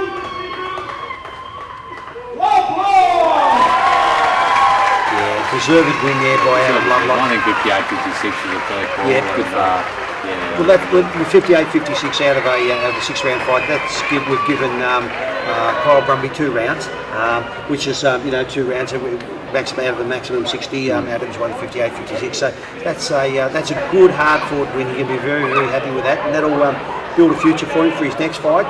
Young Adam. Young Adam at 29 years of age, but he's going very well. Now, the exciting part of the night, guys. We've got the girls coming up. Arlene Blenko comes into this fight too with a very good amateur career with 25 fights. She won the gold medal at the Arafura Games last year in Darwin. Runner-up at the Australian titles that year as well. So she's no slouch. And this is Nadine's first fight up in the 65 kilo division. She's the current lightweight champion in the 60 kilos. That's right. Yeah, so she moved up a bit. She's moved up 2 weight divisions here to take this fight, and we'll see how she goes. You know what I've noticed with the girls compared to maybe 10, 20 years ago? The size and the muscle tone of the girls has changed. Very much. Well, look, we talked a little bit about fighters from the early days to back to what today's, and today we are so much better informed. Let me tell you, Lionel Rose won a world title because he ate steak. On the day of the fight, he would eat steak. Really? Yeah, Jack Rennie would say, That's Lionel true. won a world title eating steak, I did the first women's fight in Queensland, which I think was probably about 1996 or 7. Yep. And since then it's just grown and grown. We've got a couple of women's world championships done by Sharon Anyos, the WBC world champion, and Erin the girls McGowan. just accepted into the Commonwealth Games and the Olympics. Absolutely, Yeah. and it's a wonderful thing for women's boxing. Equality in this sport is wonderful, and because there are a lot of women fight fans as well. So I'm a big supporter of that. I think out of the last 4 world title fights that we've had in this country, I've refereed 3 of them. So I'm a great supporter of women's boxing. Ladies and gentlemen, in the welterweight division, fighting over 6 2-minute rounds, we have in the red corner, trained by Jason Harris and Gary Brewer, and fighting out of the Legion's Combat and Fitness Centre in Port Macquarie. She has had 25 amateur fights, which saw her win gold at the Arafura Games in 2011, as well as a silver medal at the Australian titles that year. Making her professional debut, weighing in at 65.15 kilograms, Arlene and the Fist Blenko. And in the blue corner, trained by Stephan Ng, fighting out Matrix Boxing Gym. With an 11-fight amateur career, then her winning that title and a silver medal at the 2009 Australian title. Now as a professional, she has 2 wins and 1 draw, and is the 2-time and current Queensland lightweight champion, weighing in at 64.7 kilograms. Nadine, the Queen of Mean Pound! Your referee for this fight is Paul Tapley. This really is going to be a terrific fight. And Holly Lewis. Got 2 real brave young women who who are very, very good skills. Are we looking at, are they both sort of about the same, talent-wise? Well, Nadine has had 4 fights for 2 wins, 1 loss and a draw, and Arlene's making her professional debut, but she's had a great amateur career too. So, you know, for her to take this fight, they're obviously very, very confident that they can come in and we're looking at Arlene Blencoe from Port Macquarie in New South Wales with the red around her shorts. Trained by Jason Harris down there at Allegiance Gym. I don't know Jason, but Jason's got a good gym background down is there. MMA and Yes. Thai boxing and MMA is his background. Arlene just caught Nadine with a nice little left hook there. Nadine with the black shorts with Punish written all over. Punish, terrific company, great sponsors and sports of boxing, Muay Thai. Yeah, both. We got our whole gym kitted out with Punish. It really is, I think, the best gear on the market, Brad. Oh yeah, Nick Partridge down there does a great job, and they're designing a new competition glove now. And I actually just sent a set of gloves over to the World Boxing Council for to get them. What happened Knockdown there? there, it's a slip, big swing, and just missed and fell off balance. Which is easy to happen. A lot of nerves and Nice a lot jab. of energy being spent here at this first round of this first Nice round. work on the inside there by Nadine. She's got a powerful jab, Nadine, hasn't she? That jab was a pile rammer. Good to see her hands are up well. Just walked into a jab followed by a right hand left hook. Gee, she's got some great hands, Arlene Blencoe, hasn't she? Yes. So the big question will be, will Arlene last the 6 2-minute rounds? She's taken her first pro fight. Great right hand there by Nadine. She went over the top. That really caught the attention of Arlene. Now your corner, Steve, what's going on down there? She's sort of not much to say? Yeah, look, just trying to calm her down after that first round and just telling her that she needs to probably move away from the right hand a little bit. Arlene has a nice 1-2 hook and she's just running into the right hand a little bit. We've got a close-up of the girls here and they seem to look pretty good, mate. Fatigue, Yeah. nothing there really. No, They're sort not this of stage. really fit. Yeah. As I said before, the question will be, will Arlene last the 6th round? Only ever fighting 4 2-minute rounds in the amateur ranks. Taking her first fight at 6-2s. So we may see her die a little bit. She looks pretty fit though. If we look at Nadine's giving away a little bit of weight, 64.7 to Nadine, 65.2 to Arlene. And Nadine just on the ropes there. She's just sort of waiting for, and there she gets hit with the right hand. That was always going to happen. She just needs to move, doesn't let her opponent give her cheap opportunities like that. Oh, there's a nice right hand left hook by Arlene. Gee, she's got good hands, Steve, hasn't she? Yeah, she's got quick hands and she's still with that amateur style. She's in and out and she's up with the 2-3 quick punches and it's being effective at the moment. 5'7", Nadine Brown. So it's just a shade, looks like a shade taller than Arlene. We don't know her height, but 31 years of age and with a record of 4 fights, 2 wins, 1 loss, 1 draw. It's a good record. She's fought some good fighters. I can see maybe one of these or both girls getting up there for maybe a world title fight coming up in the future. Oh, absolutely. And you know what? The women's program, Australia-wide, worldwide, is still in its infancy. I've worked very closely in Japan. They're very, very strong over there in Japan. I went over and refereed a WBA world title. And let me tell you this, I did a world title fight, WBA world title in Seoul in Korea a little earlier this year. And when I look at the skills of these two girls, they are equally as skilled as the world champion, as the WBA world Looked champion. like Nadine's got a little bit of blood from the nose from a head clash earlier on. Arlene just went in with her head with a combination and Arlene, got a bit of blood. yeah, and Steve, you can see that because if you look at Arlene's head, it's above her, almost above her feet. It's over her waist. She's leaning towards, and it's always a good indication when you see if a fighter's going to. There's going to be a head clash when the fighter's leaning too far over in there. I'll always warn a fighter if their head is exceeding over their feet, they're leaning in. I don't think it was any real. No, there was no malice or Malice intent in it, behind you it. know. I just think the both girls came in and Nadine's run into the head. looks like you've got a good corner there. A little bit of blood coming from the nose, and good corner there, Steve. Who's in the corner there with you? We've got Dennis Arthur there, the current Queensland Cruiserweight champion, helping out, and Steve Brown, who's Nadine's ex-husband. I say ex, but they're still very close, and he helps me out with the cuts and that in the corner. Got a nosebleed there too. Yeah.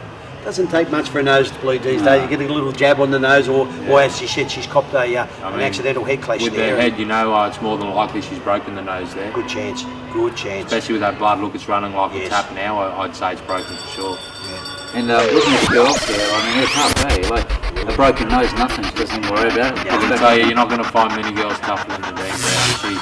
She fought her last fight against Sarah O'Connell with a broken leg. She had a stress fracture in her leg that she fought the fight with a broken leg and trained through and fought through. Obviously, we didn't know it was broken until after the fight. But she did fight, and she pushed through that pain and came away the victor, defended the title. It says a lot about her, doesn't it? Yeah. You know, and they don't, they're not squibs. They don't whinge and whine and complain. Not at all. I'll tell you, if I wish the blokes trained as hard as Nadine did in the gym, I'd have no problems with any of them. That's good. She's good. I like her. This is the first time I've actually saw her in the flesh fighting, and she's well balanced. She's just standing there. Look, she looks like she's been a little bit frustrated because Arlene has got some really good hands. She's she looks like she's got some power too, Arlene. Yeah, she does. Maybe that's making Nadine just a little bit hesitant, especially after copping the headbutt on the nose. She's sort of really hesitating a little bit in there. Well, I think that she hasn't been hurt by any of those blows, but she's just been hit flush by them, and she just sort of seems to be. She can't set herself. She can't find her range, and she hasn't got a rhythm at the moment. And because Arlene's just not letting her get into a rhythm and not letting her find her range as she tags her with a left hook on as she's going out there. Nice left hand. There's a nice right hand by Nadine, followed by a left hook by Arlene. There's a left and right again. She's just going first and actually beating Nadine to the punch here a little bit. Look at the muscles in the back of Nadine Brown. You can see she's done the work. Isn't it amazing? Yeah, as I said, there's no harder trainer in my gym. Yeah, nice right hand by Nadine. Training schedule, mate, for the girls. Mate, it's the same as the boys. If anything, she probably trains a little bit harder than the boys, as I said. So you don't discriminate? No, not at all. Does she get in the ring with the boys? Yeah, she does. She spars the boys. We're lucky enough. Her and Sarah O'Connell, who she's fought twice, they've become really good friends and regular sparring partners. So Rod Waterhouse brings over Sarah quite regularly. In the build-up to this fight, she'd been sparring twice a week with Sarah. That's good. Well, Sarah, great kid. Yeah, great kid, personal trainer, and a really decent human being. And the same as Rod. And look, as I said earlier on, they're opponents. They're not enemies. So they fought a couple of times. They might even fight again. But who knows? Down the track, there might be a title on the line or something. There's someone standing in someone's way. But it's a good close fight. I think that Arlene at this stage is just a little bit ahead of Nadine. She doesn't really want to take that attention to the nose there, Steve. She just wants to get on with the fight. Get in there, mate, and do it. Finish the job.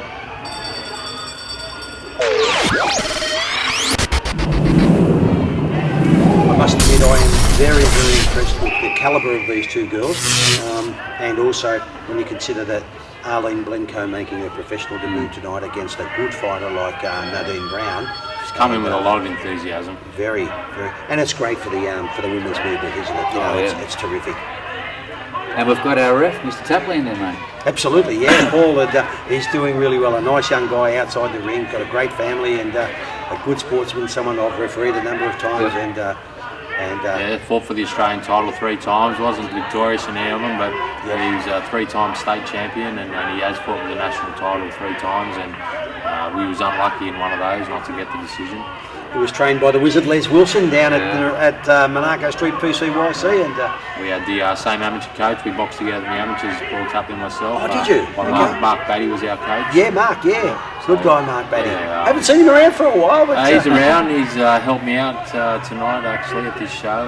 Helped me out with some equipment. So he's still around. We catch up. And it's great to see, camaraderie and friendship from years ago, and especially with a guy like Steve, who's liked by everybody. That's it. That people are still around to help, you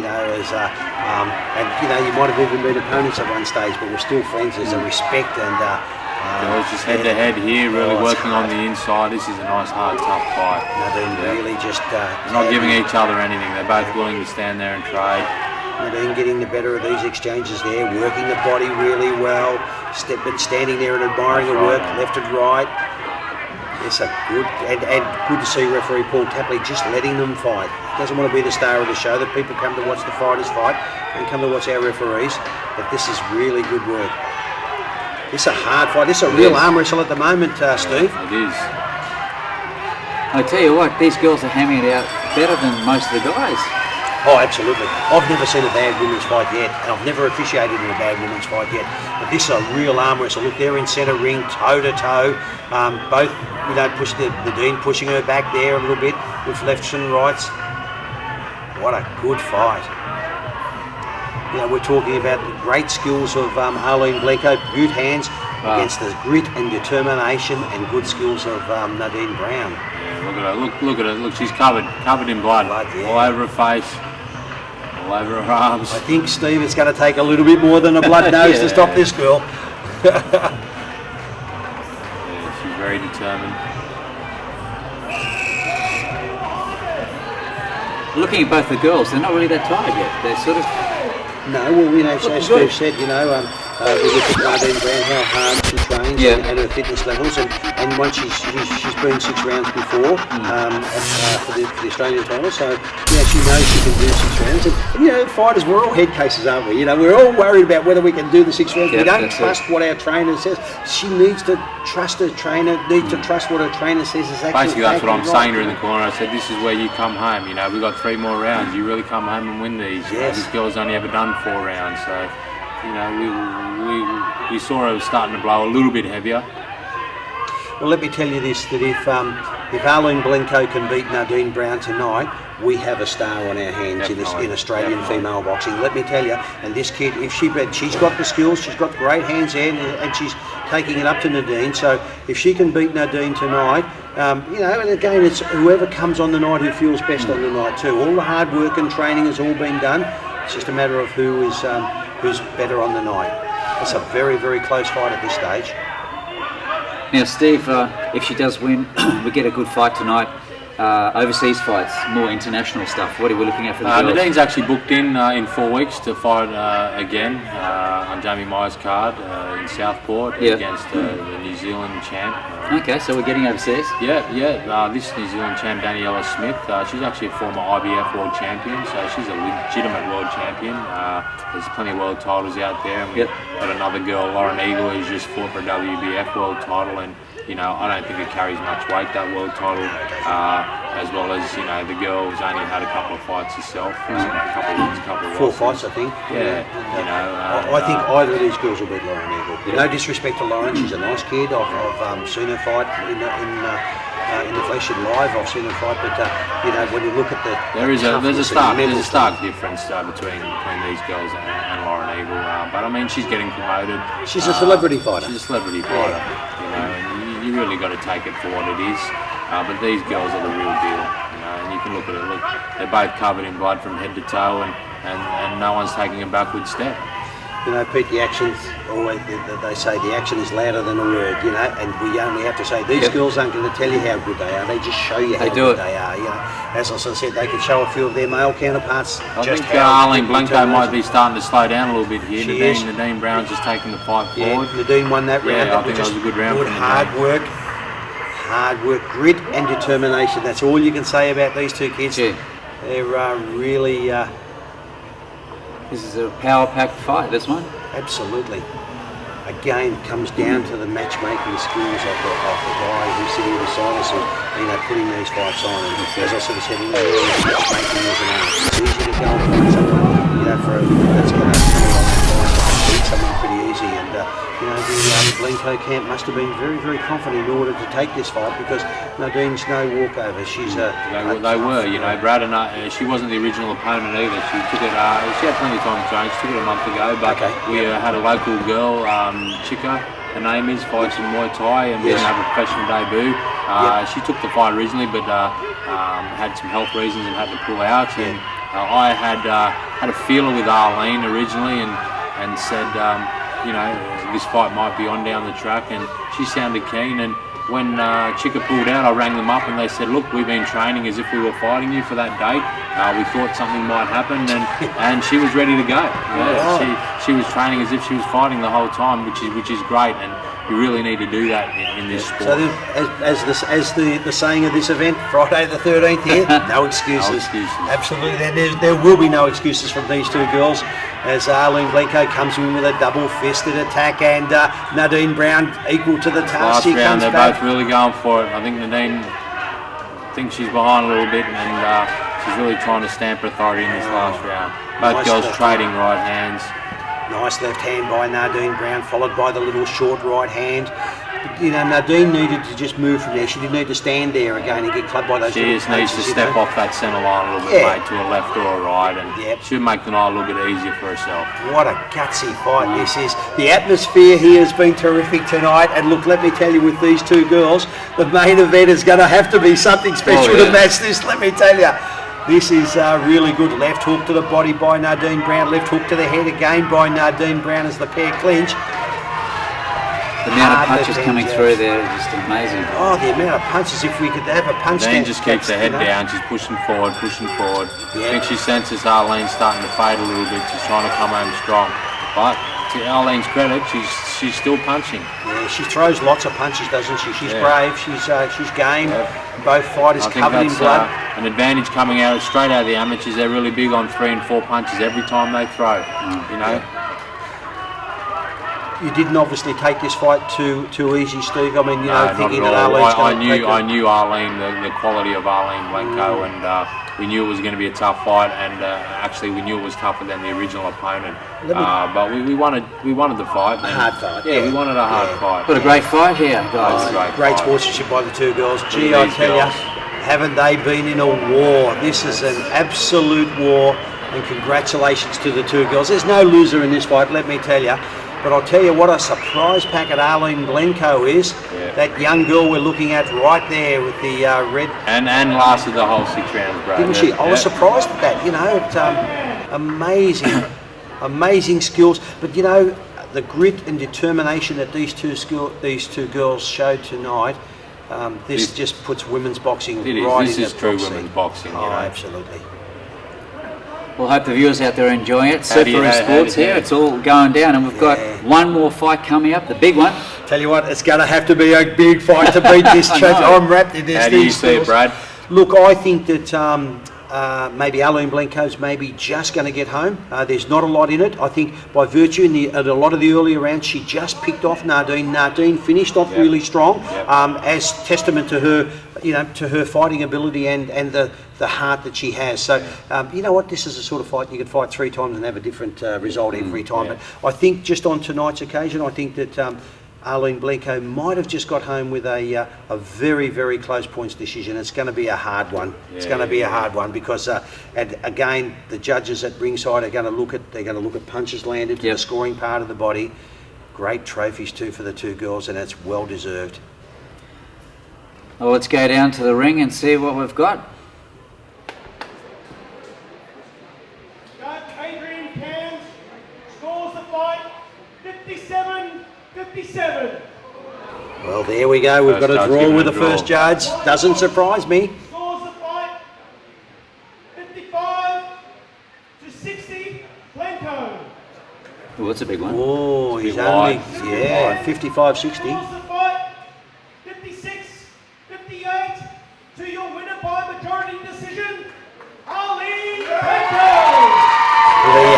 And a deserved winner. Yeah, 58-59. That judge has given her 1 round and she's lost a round. I'm sorry, I can't agree with 55-59.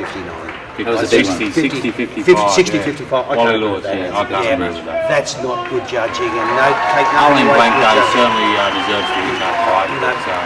I think Arlene got home by a point or 2, maybe. Yeah. You know, 57-57. I can understand that. I can accept that. You know, Agreed. I can't accept that. That sort of judging, I just can't. And I'm not criticising our judges because it is a hard task. I'm a judge. I've made plenty of mistakes, and I will make plenty more. But when that just demoralises fighters like that. And it was a good, hard, close fight. And see if we can have a word. Oh, there she is. and a proud winner, and a very deserved winner too, and a good, hard, close fight. We'd probably like to see that a rematch one day, Brad. That'd be worthy of a rematch. Steve, I think so, and as I sort of said, I think you could fight that fight 2 or 3 times, you'll have a different decision every time. But it'd be nice to see Arlene get a few more fights under her belt, and Nadine get a couple more and work on those small things that she needs to work on. And I agree. Maybe get the 2 girls fighting for an Australian title down the track. Good cause, and let me tell you, after that, I think these girls have got the ability to go on and fight for a regional title, one of the more powerful one, OPBF or PABA. And I'm actually more than happy to try and help that get together a little bit later in the track when they're a bit comfortable with the surroundings and they've accomplished everything they can with state Australian title, and let's get them into the world ratings, because I tell you why, both of these girls are world quality fighters. So let's go down the ring and check out our last 5. Absolutely, this is going to be a cracker. Ladies and gentlemen, it's time for the main event of the evening. In the super middleweight division, fighting over 6-3-minute rounds, we have in the red corner, fighting out of Danville Ellen's Boxing Club, with 19 professional fights from 8 wins and 2 draws. He has recently gone 10 rounds with the current Australian middleweight super champion, Omar Shia, and posts a win over former IBF and Pacific champion, Zachary. He weighed in at 75.9 kilograms, Jeremy and Bill Allen. And the red PC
Jeremy Allen, all the way from Perth, Western Australia, as he's taking this fight as a warm-up for his, he's fighting for the West Australian state middleweight title against Luke Too Sharp on the 17th of April, and that's going to be a very, very good fight.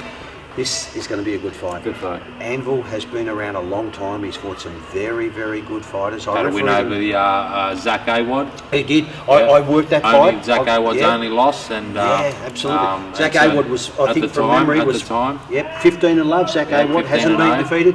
Jeremy Anvil knocked him down in the first round. It was on a Danny Green undercard. Danny Green, Manny Siaka undercard over in Perth. I worked the fight. I also worked the fight where he lost the WA state title back in 2003 or 2004 to another good fighter, Dominic Devana, who had been around. So done 10 rounds recently with Omar Shak. Yeah, for the Australian super middleweight title, and 12 rounds with Robert Medley. Yeah, he's been fought all the top fighters. As we watch, but Rowan Murdoch, no slouch. No mercy. He's had 90 fights as an amateur for 75 wins, and now in the pro ranks, he's had 6 fights for 5 knockouts and 1 loss. Well, we've got the crowds out there. They're all barracking for the big fella here, mate. Yeah, look, it's definitely his hometown, and he's got a lot of support there. Yeah. This my boys have been sparring him in the build-up to this, and I can tell you what, he's super sharp at the moment, and you're not going to see many quicker boxers out there. This is going to be a real test of mental strength as well. You know, I don't see Rowan, even though Rowan has got power in both hands. Jeremy Allen has fought a lot of big punches in his time, and I don't see Rowan getting him out of there, as we see in the first round now. Rowan Murdoch, no mercy in the black versus the Anvil with the black and silver trunks with the black band and piping. And our referee tonight is nice right former Australian title challenger Paul Tapley. Nice left hand by Jeremy Allen. again by Murdoch. Gee, he looks like he's cut Rowan Murdoch, doesn't he? He looks like he's done the work. Oh, nice right hand over the top. Left hook by Jeremy. Bit of a feeling out round. They actually leave nothing there. They've gone straight at it, haven't they? Good movement by Rowan. He's filled out, you know, when I trained with Rowan a little while over there at the Nerang PCYC, I was having a charity fight against one of the rugby league referees, Billy Harrigan, some time ago, and I trained with him over there, and he was a welterweight at that stage. Now he's up at super middleweight, but by golly, he's got 76.2 kilos of pure muscle on him. Yeah, I'd say he'd be coming down a little bit too, Brad. Yes, I think so. 75.9 kilos for the Anvil. He seems to weigh in at that weight regularly as a super middleweight, but he'll be fighting at 72.57. He's very strong through the back row, and you can see Isn't he? looking at him from behind. Yeah, they're both very well cut. Yeah. Oh, nice right hand. And you know, Rowan is probably at a disadvantage here, but Jeremy's just fought 10 hard rounds with Omar Sheikh for the Australian super middleweight title. Was up at Mansfield, I think only 4 weeks ago. So he, you know, technically should be match fit. Rowan, this is his, I think his third fight it's his second fight for 2012, and his last fight was in May this year at Jupiter's Casino, where he had a one-round knockout of the very talented and very tough Kashi Mumtaz, who went the distance and when they rematched, he actually beat it there. So one round, you know. So for Rowan to get Kashi out of there in one round was a pretty good effort. Both boys exchanging hard jabs. We talk about the hands down there for Rowan. He copped the jab straight on the chin simply because he didn't have his guard up. But good jabs, nice little right uppercut, nice right hand by Rowan. Alan's got a good little left hook. He's got a nice short little left hook too. And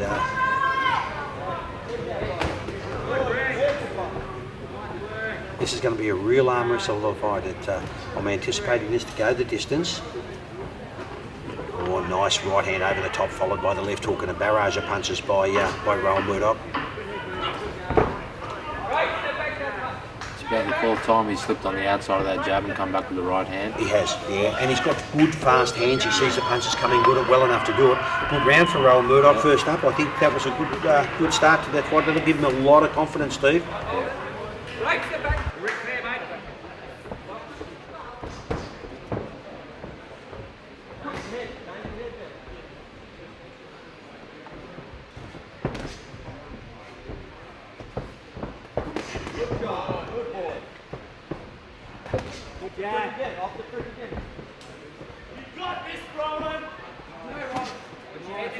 Right, step back then.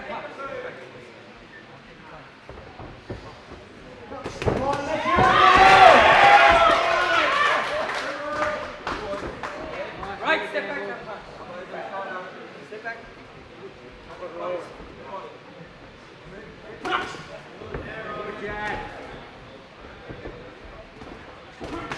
Yes. Good answer. Good ball. Hands free. Right, step back.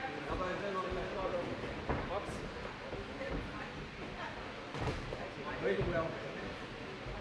Okay, Ron. Go, Ron. Good right hand. More of that.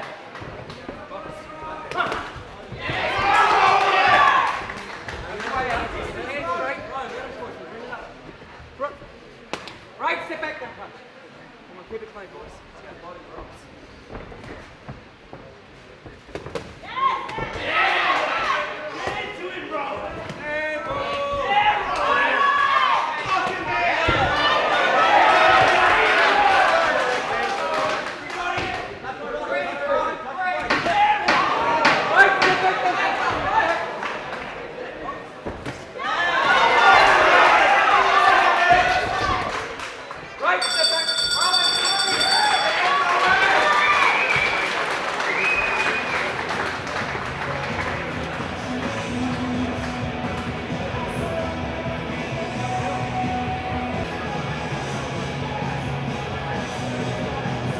As we look at the Anvil, Jeremy Allen, and And he's got a bit of a task ahead of him. He's been around for a long time, knows what he won't be panicking. He's lost the first round to that young man, Rowan Murdoch, from the Rang, trained by Chris Carter at the Rang PCYC. He's very relaxed, Rowan. Yeah, he does. He's a confident kid. Great, isn't he? Yeah. Only 20 years of age. Yeah.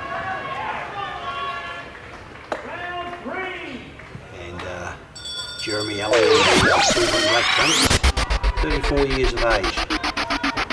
Stay-at-home father now, stay-at-home father of 5. Oh, right. Yeah. Really nice guy, Jeremy.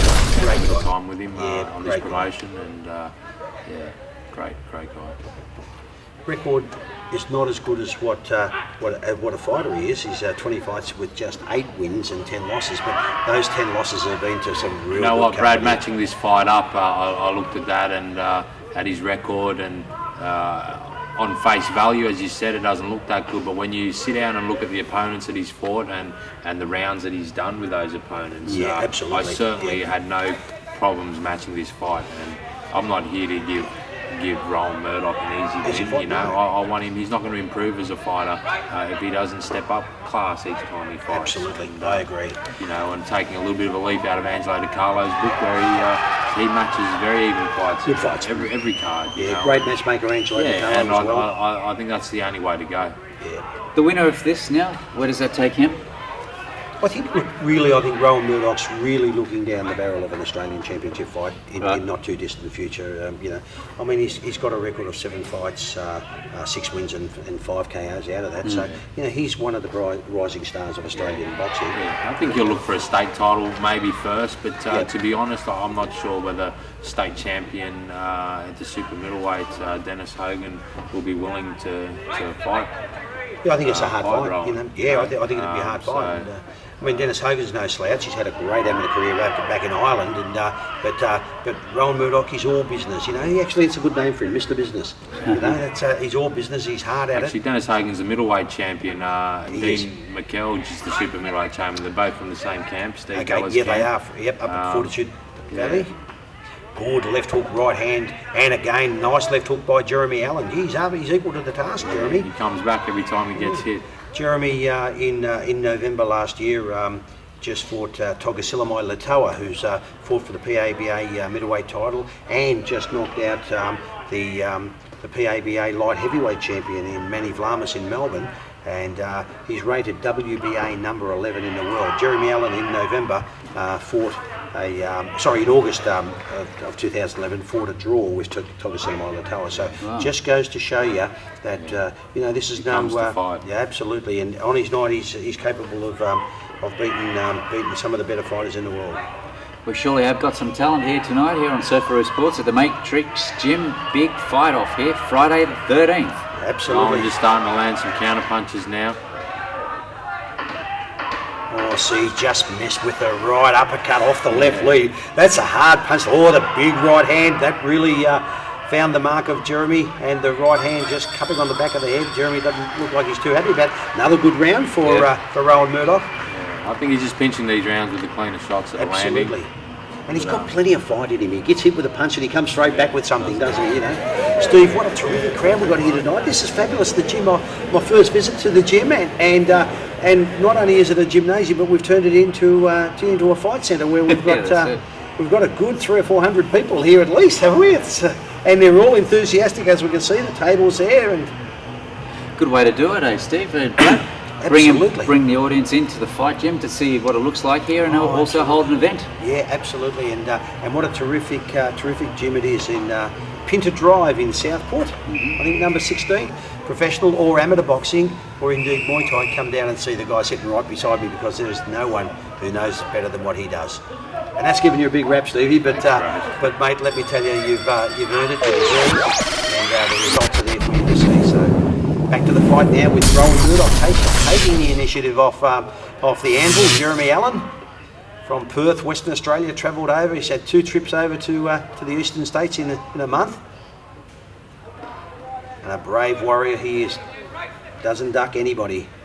So a bit of travelling involved for the boxing once you get up there. Oh, and it's a hard trip. I go as a referee. It's 5.5 hours over and 5 hours Yep. back, and it's a hard task. And I don't have to put my body on the line like these guys do. So Recently went over there with Les Piper, fought. He fought Robbie Robbie Bryant Bryant for the PABA middleweight title. Yeah. And, he was very, very unlucky not to get the decision in that fight. Now the boys in this stage of their life, how are they doing it with sponsorship? How are they travelling? How are they getting there? How are they looking after their money side of things? Well, from what I see, it's difficult and it's hard, and they need all the sponsors they can. And there's guys like Steve who are putting fight nights on tonight to give these guys the exposure and the and the opportunity they need to keep active and keep fights. And he's got a few sponsors that have helped here tonight. And look, let me tell you this: I know Steve's not in this for the money, because if he was in it for the money, he'd be gone long ago. You know, he's in it for the benefit of the fighters and for the challenge of creating a good fighter. He's got former Australian title challenger and champion Les Piper. He's got a few very, very good fighters, as we saw earlier on tonight with Nardine Brown, and he's got a great gymnasium down here, and that's testament to his ability as a trainer, but or as a gym owner. It's always very, very hard to get sponsorships in today's tough economic climate. So now, Brad, just quickly for the fighters, I go back to the days of Cassidy's when he was fighting locally, and he got up there in the ring and he said, "Listen, I'm fighting for Australia. Just get behind me and sponsor. I'm paying for my own fight." Very much, and that's a common occurrence today. Yeah, it happens a lot. Common occurrence. Now, Steve's put on this show tonight here at this gym, and he's put it on simply to help our local fighters, to help these guys. Like, he's paid for Jeremy Allen to come over. That's great stuff, Steve. Oh, it is. Look, and I've been lucky. Rowan's got his own sponsors too. He's lucky enough that people recognise he's got some talent and ability, and that he puts the hard work in. And his own sponsors have helped to bring Jeremy over. You know, and I've got my own sponsors to kick in as well. And look, without these sponsors, these nights just aren't possible. Couldn't do it. Yeah. You know, you would lose too much money, and you couldn't do another one. And we're watching one of the bright stars of Australian boxing in the black trunks, Rowan No Mercy Murdoch. I reckon he should be called Mr. Business. I reckon he's Mr. He looks all business and get it done, mate. And of course the Anvil, Jeremy Allen, and no nicer guy outside the ring than Jamie Jeremy Pittman Allen. might have something to say. I think so too. And a good guy, Jamie. Maybe a possible fight down the track for Absolutely. Jamie Pittman. Yeah, former Olympian, former WBA world title challenger, former PABA dual champion. Floats between super middleweight and middleweight. And middleweight, yeah. So there definitely could One be of the a fight most down the track. awkward southpaws you'd ever want to see in your life.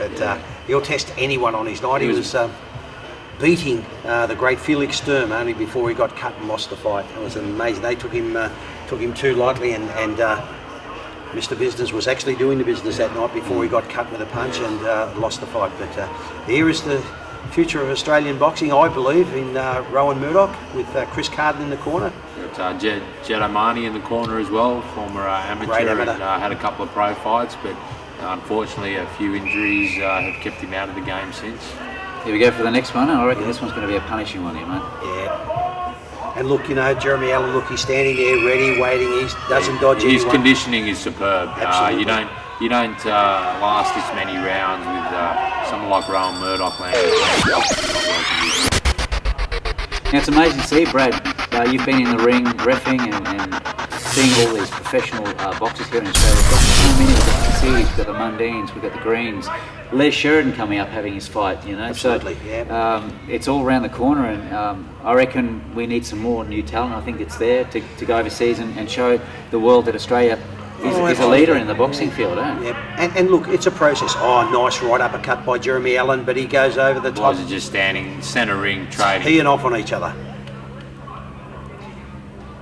This is, I think Rowan feels that he's got the measure of Jeremy Allen at the moment, and Jeremy just standing right in front of Rowan as Rowan just picks him off, right hand, left hook. I had a few people tell me, mate, Rowan's going to dispose of Jeremy Allen within a couple of rounds, and I'll tell you what, whoever said that's kidding themselves. Yeah, no, they don't know Jeremy Allen. No, this kid comes to fight, and if they had studied his record and not just looked at his record and studied who they fought, they'd know that this was going to be a tough fight for Rowan. And Absolutely. I know Chris Carden certainly wasn't taking this fight lightly. And you can't afford to. You can't afford it. You've got Jeremy Allen late last year fought a guy that was 15 and love, who was being touted as one of Australia's bright stars, trained by Billy Hussein down in Sydney. Took him apart. Yep. Absolutely took him apart. They don't know what happened. If it was a racehorse, you'd test him. But But Jeremy Allen take nothing away from him, and he'll be there at the end of the bell. I firmly, I can't see Rowan, pulling him up. But again, that it was always going to be a hard, tough fight. But what Rowan really needs now is rounds. He needs rounds under his belt. His last fight went 1 round. So this year, I think he's only had. This is his second fight for the year. He's had 1 round of professional boxing in probably 6 or 8 months. So this is going to be the best thing that can happen for him. That they go the distance and test him. And really make him think about what he'll win the fight, but he's going to have to think about it. It's no lay down misère, and that's testament to the matchmaking ability of our promoter tonight. No excuses. He said there's no excuses. You're going to get in there, you'll either win or you lose, and either way there's no excuse. Brad, for a fighter, what are we looking at to keep them up to scratch per year? How many fights they need to have? I think it's always good. If 6 fights, it's every 2 months, be great. Yep. As you get up in the levels, it's a little bit harder. Your recovery times are a little bit longer, but also the level of fights. You don't want to be overdoing it too, because you get overtraining is worse than undertraining. That's it. And I think probably 4 fights a year is or maybe 5, and depending on the opportunities and the ability of the availability of fights, and you want to take the right fights. Every fight you want to take, you want to make sure that it's a step in the right direction, and don't take fights just for the sake of taking nice them. left hook. Isn't that I followed up a beautiful right hand, and Jeremy Allen just brushes it off and ties him up and says, "Let's go again." That's right. Steve, for your fighters, how many fights do you like to have per year? Look, it varies between the amateurs and the pros. The amateurs, we really fight as much as we can. There's a tournament nearly every second week somewhere in Queensland. So once the season's on, there's anywhere from 25 to 30 tournaments around the year. So we look to fight as much as we can, depending on how they pull up after each fight. Cool. Pros are a little bit different. You look at these 6-round wars that the girls just fought. You can't do that in, week out. But as Brad said, I think especially as novices, they need to get in that ring as often as they can. They need to learn the craft. They need to get that ring fitness as well, and you can't get that if you're taking 6 months off in between each fight. So you need to back it up. If you can get one every 2 months, that's great. Even sometimes, like Jeremy Allen's going to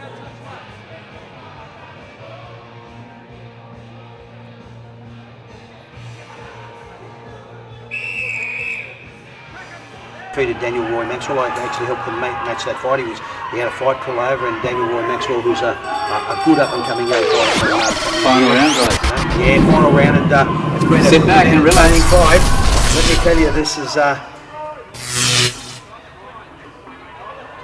I think this will be the decider. About the skill level of Rowan Murdoch, isn't it? Look, he's taking these rounds each round. I can't see the judges seeing it any other way than 60-54 at the end of this fight. But to hear those scores at the end really doesn't do this fight any justice. It doesn't, does it? No. Jeremy Allen has been there this whole fight, pushed the fight, landed his own shots, and really made Rowan work. So, to see it a shutout at the end of this, if that's what the judges see it. It never tells the story. Yeah, it doesn't. Let me tell you, Don Marks, the former Australian ratings chairman, said to me many, many years ago when I became the secretary of the Australian Boxing Federation, I've just judged the hardest fight, the closest fight I've ever done in my life in Japan. I said, "Oh, right, okay, Don, yeah." And he said, "You know what the score was?" I said, "What?" He said, 120 to 8. 120 to 108, right? And I said, "Well, that's a shutout. If the one guy's won every round." He said, "Yeah, they just won every round, just by a smidgen. It was so close, and the champion kept his title." And that's the same here. Rowan's just outworked Jeremy with good, hard, clean scoring blows. Rowan knows he's in a fight. He's marked up a little bit. He's the body language is tired, and this 6 rounds is going to do him the world of good. But it's a close, good, hard fight. And what young Rowan Murdoch's going to take away from this, you couldn't buy. You couldn't buy what he's going to take away from the advantage of beating a guy that the likes of Jeremy Allen. It's all congratulations to you for having the foresight to be able to put that on and the sport, to give this young kid an opportunity, because this is exactly what he needed. And Jeremy needed the rounds because he's going to push Luke Sharp over there. Luke's a very skilled fighter. Luke Sharp and Rowan Murdoch will be a terrific fight too. I haven't seen Luke Sharp fight, to be honest, Brad. 4 in love with 3 knockouts at the moment. Well, good amateur career. Well, he's got a hard fight in Jeremy Allen. Believe me, he has. Let me tell you, and it's not a foregone conclusion. He'd want to be on his game if he's doing that.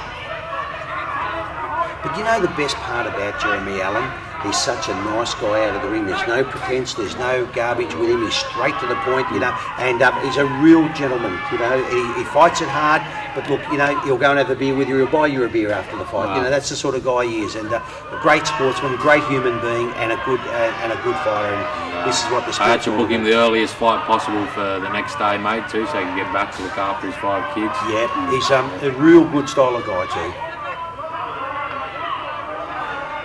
I think Mr. Tapple's enjoying this fight. Yeah, we've made him work, Paul Tapley. He would have lost a kilo or two with all this work. But he's right on top of it, which is good. Well, they're giving it all they got anyway for the last few seconds. Terrific of the fight, great fight. I'll tell you what, that's a real good fight, and that's testament to the matchmaking. Look at these two guys. Yes, we know the winner, or I think I know the winner anyway, and I think that young man, Rowan Murdoch, and look, isn't he feeling it? Because Jeremy Allen has pushed him the whole way. But I think that's the hardest he's had to work in his professional career. And what a terrific fight. But I'll tell you what, the girls' fight, Jeremy Allen goes over to the referee and says, hey, well done, ref, good fight. You know, now he knows he's lost the fight. Great. He's not bitter, he's not dirty, he's not nothing. He's a great sportsman. You know, not too many people can have that mental strength. So we see Team Murdoch in the corner with Stephan Ng and Chris Carden. Yeah, I help Chris out with his boys whenever Rowan or Tyrone Red Dog Jones fights. Yes.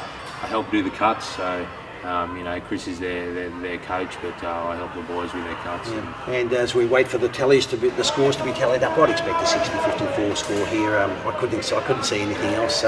Maybe someone might have given an even round, but I doubt it. But you know, all credit to that guy Jeremy Allen. He came over, fought his heart out against a young lion in Rowan Murdoch.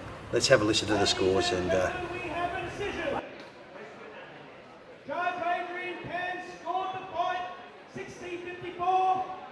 Judge Wally Lewis scored the fight, 60-54, and Judge Cyril Pan scored the fight for a unanimous decision.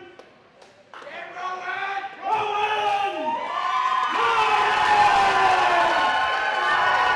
There we have it. There you go. What a great, terrific. And look, he's really relieved Rowan Murdoch. Yeah. 60-54 across the board. As I said, it is a shame for it to be a shutout, but you know, he did win the rounds, but Jeremy Allen really made him work every round. Yeah, and that was a good fight. But I'll tell you what, you can't go past the girls' fight. The sheer grit, guts and determination. Didn't they fight it hard? That was a great night. What a terrific night of fighting here at the Matrix Gym here in Southport in Queensland. And as I sort of said earlier, all the raps to our promoter, Stephan Ng. No excuses.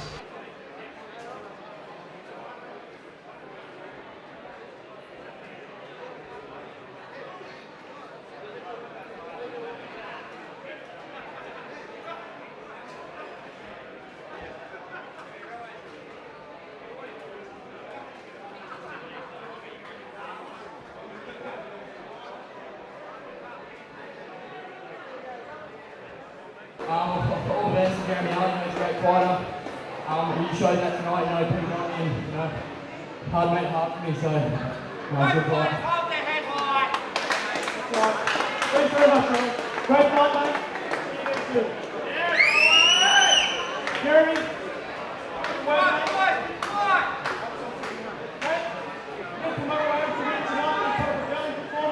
Congratulations on your effort. Thank you for that. Yeah, I always try to put up a good fight. Fight people at home, lots of love, lots of drive and spirit, you know. Thank you to everyone that's come and supported. Sponsors included, you know. It's very difficult to get shows off the ground without sponsorship. And blood and you guys not being wrong, we get a crack. So thank you guys, everyone that's put in. Thanks, Jeremy. Alright, thanks everyone for coming.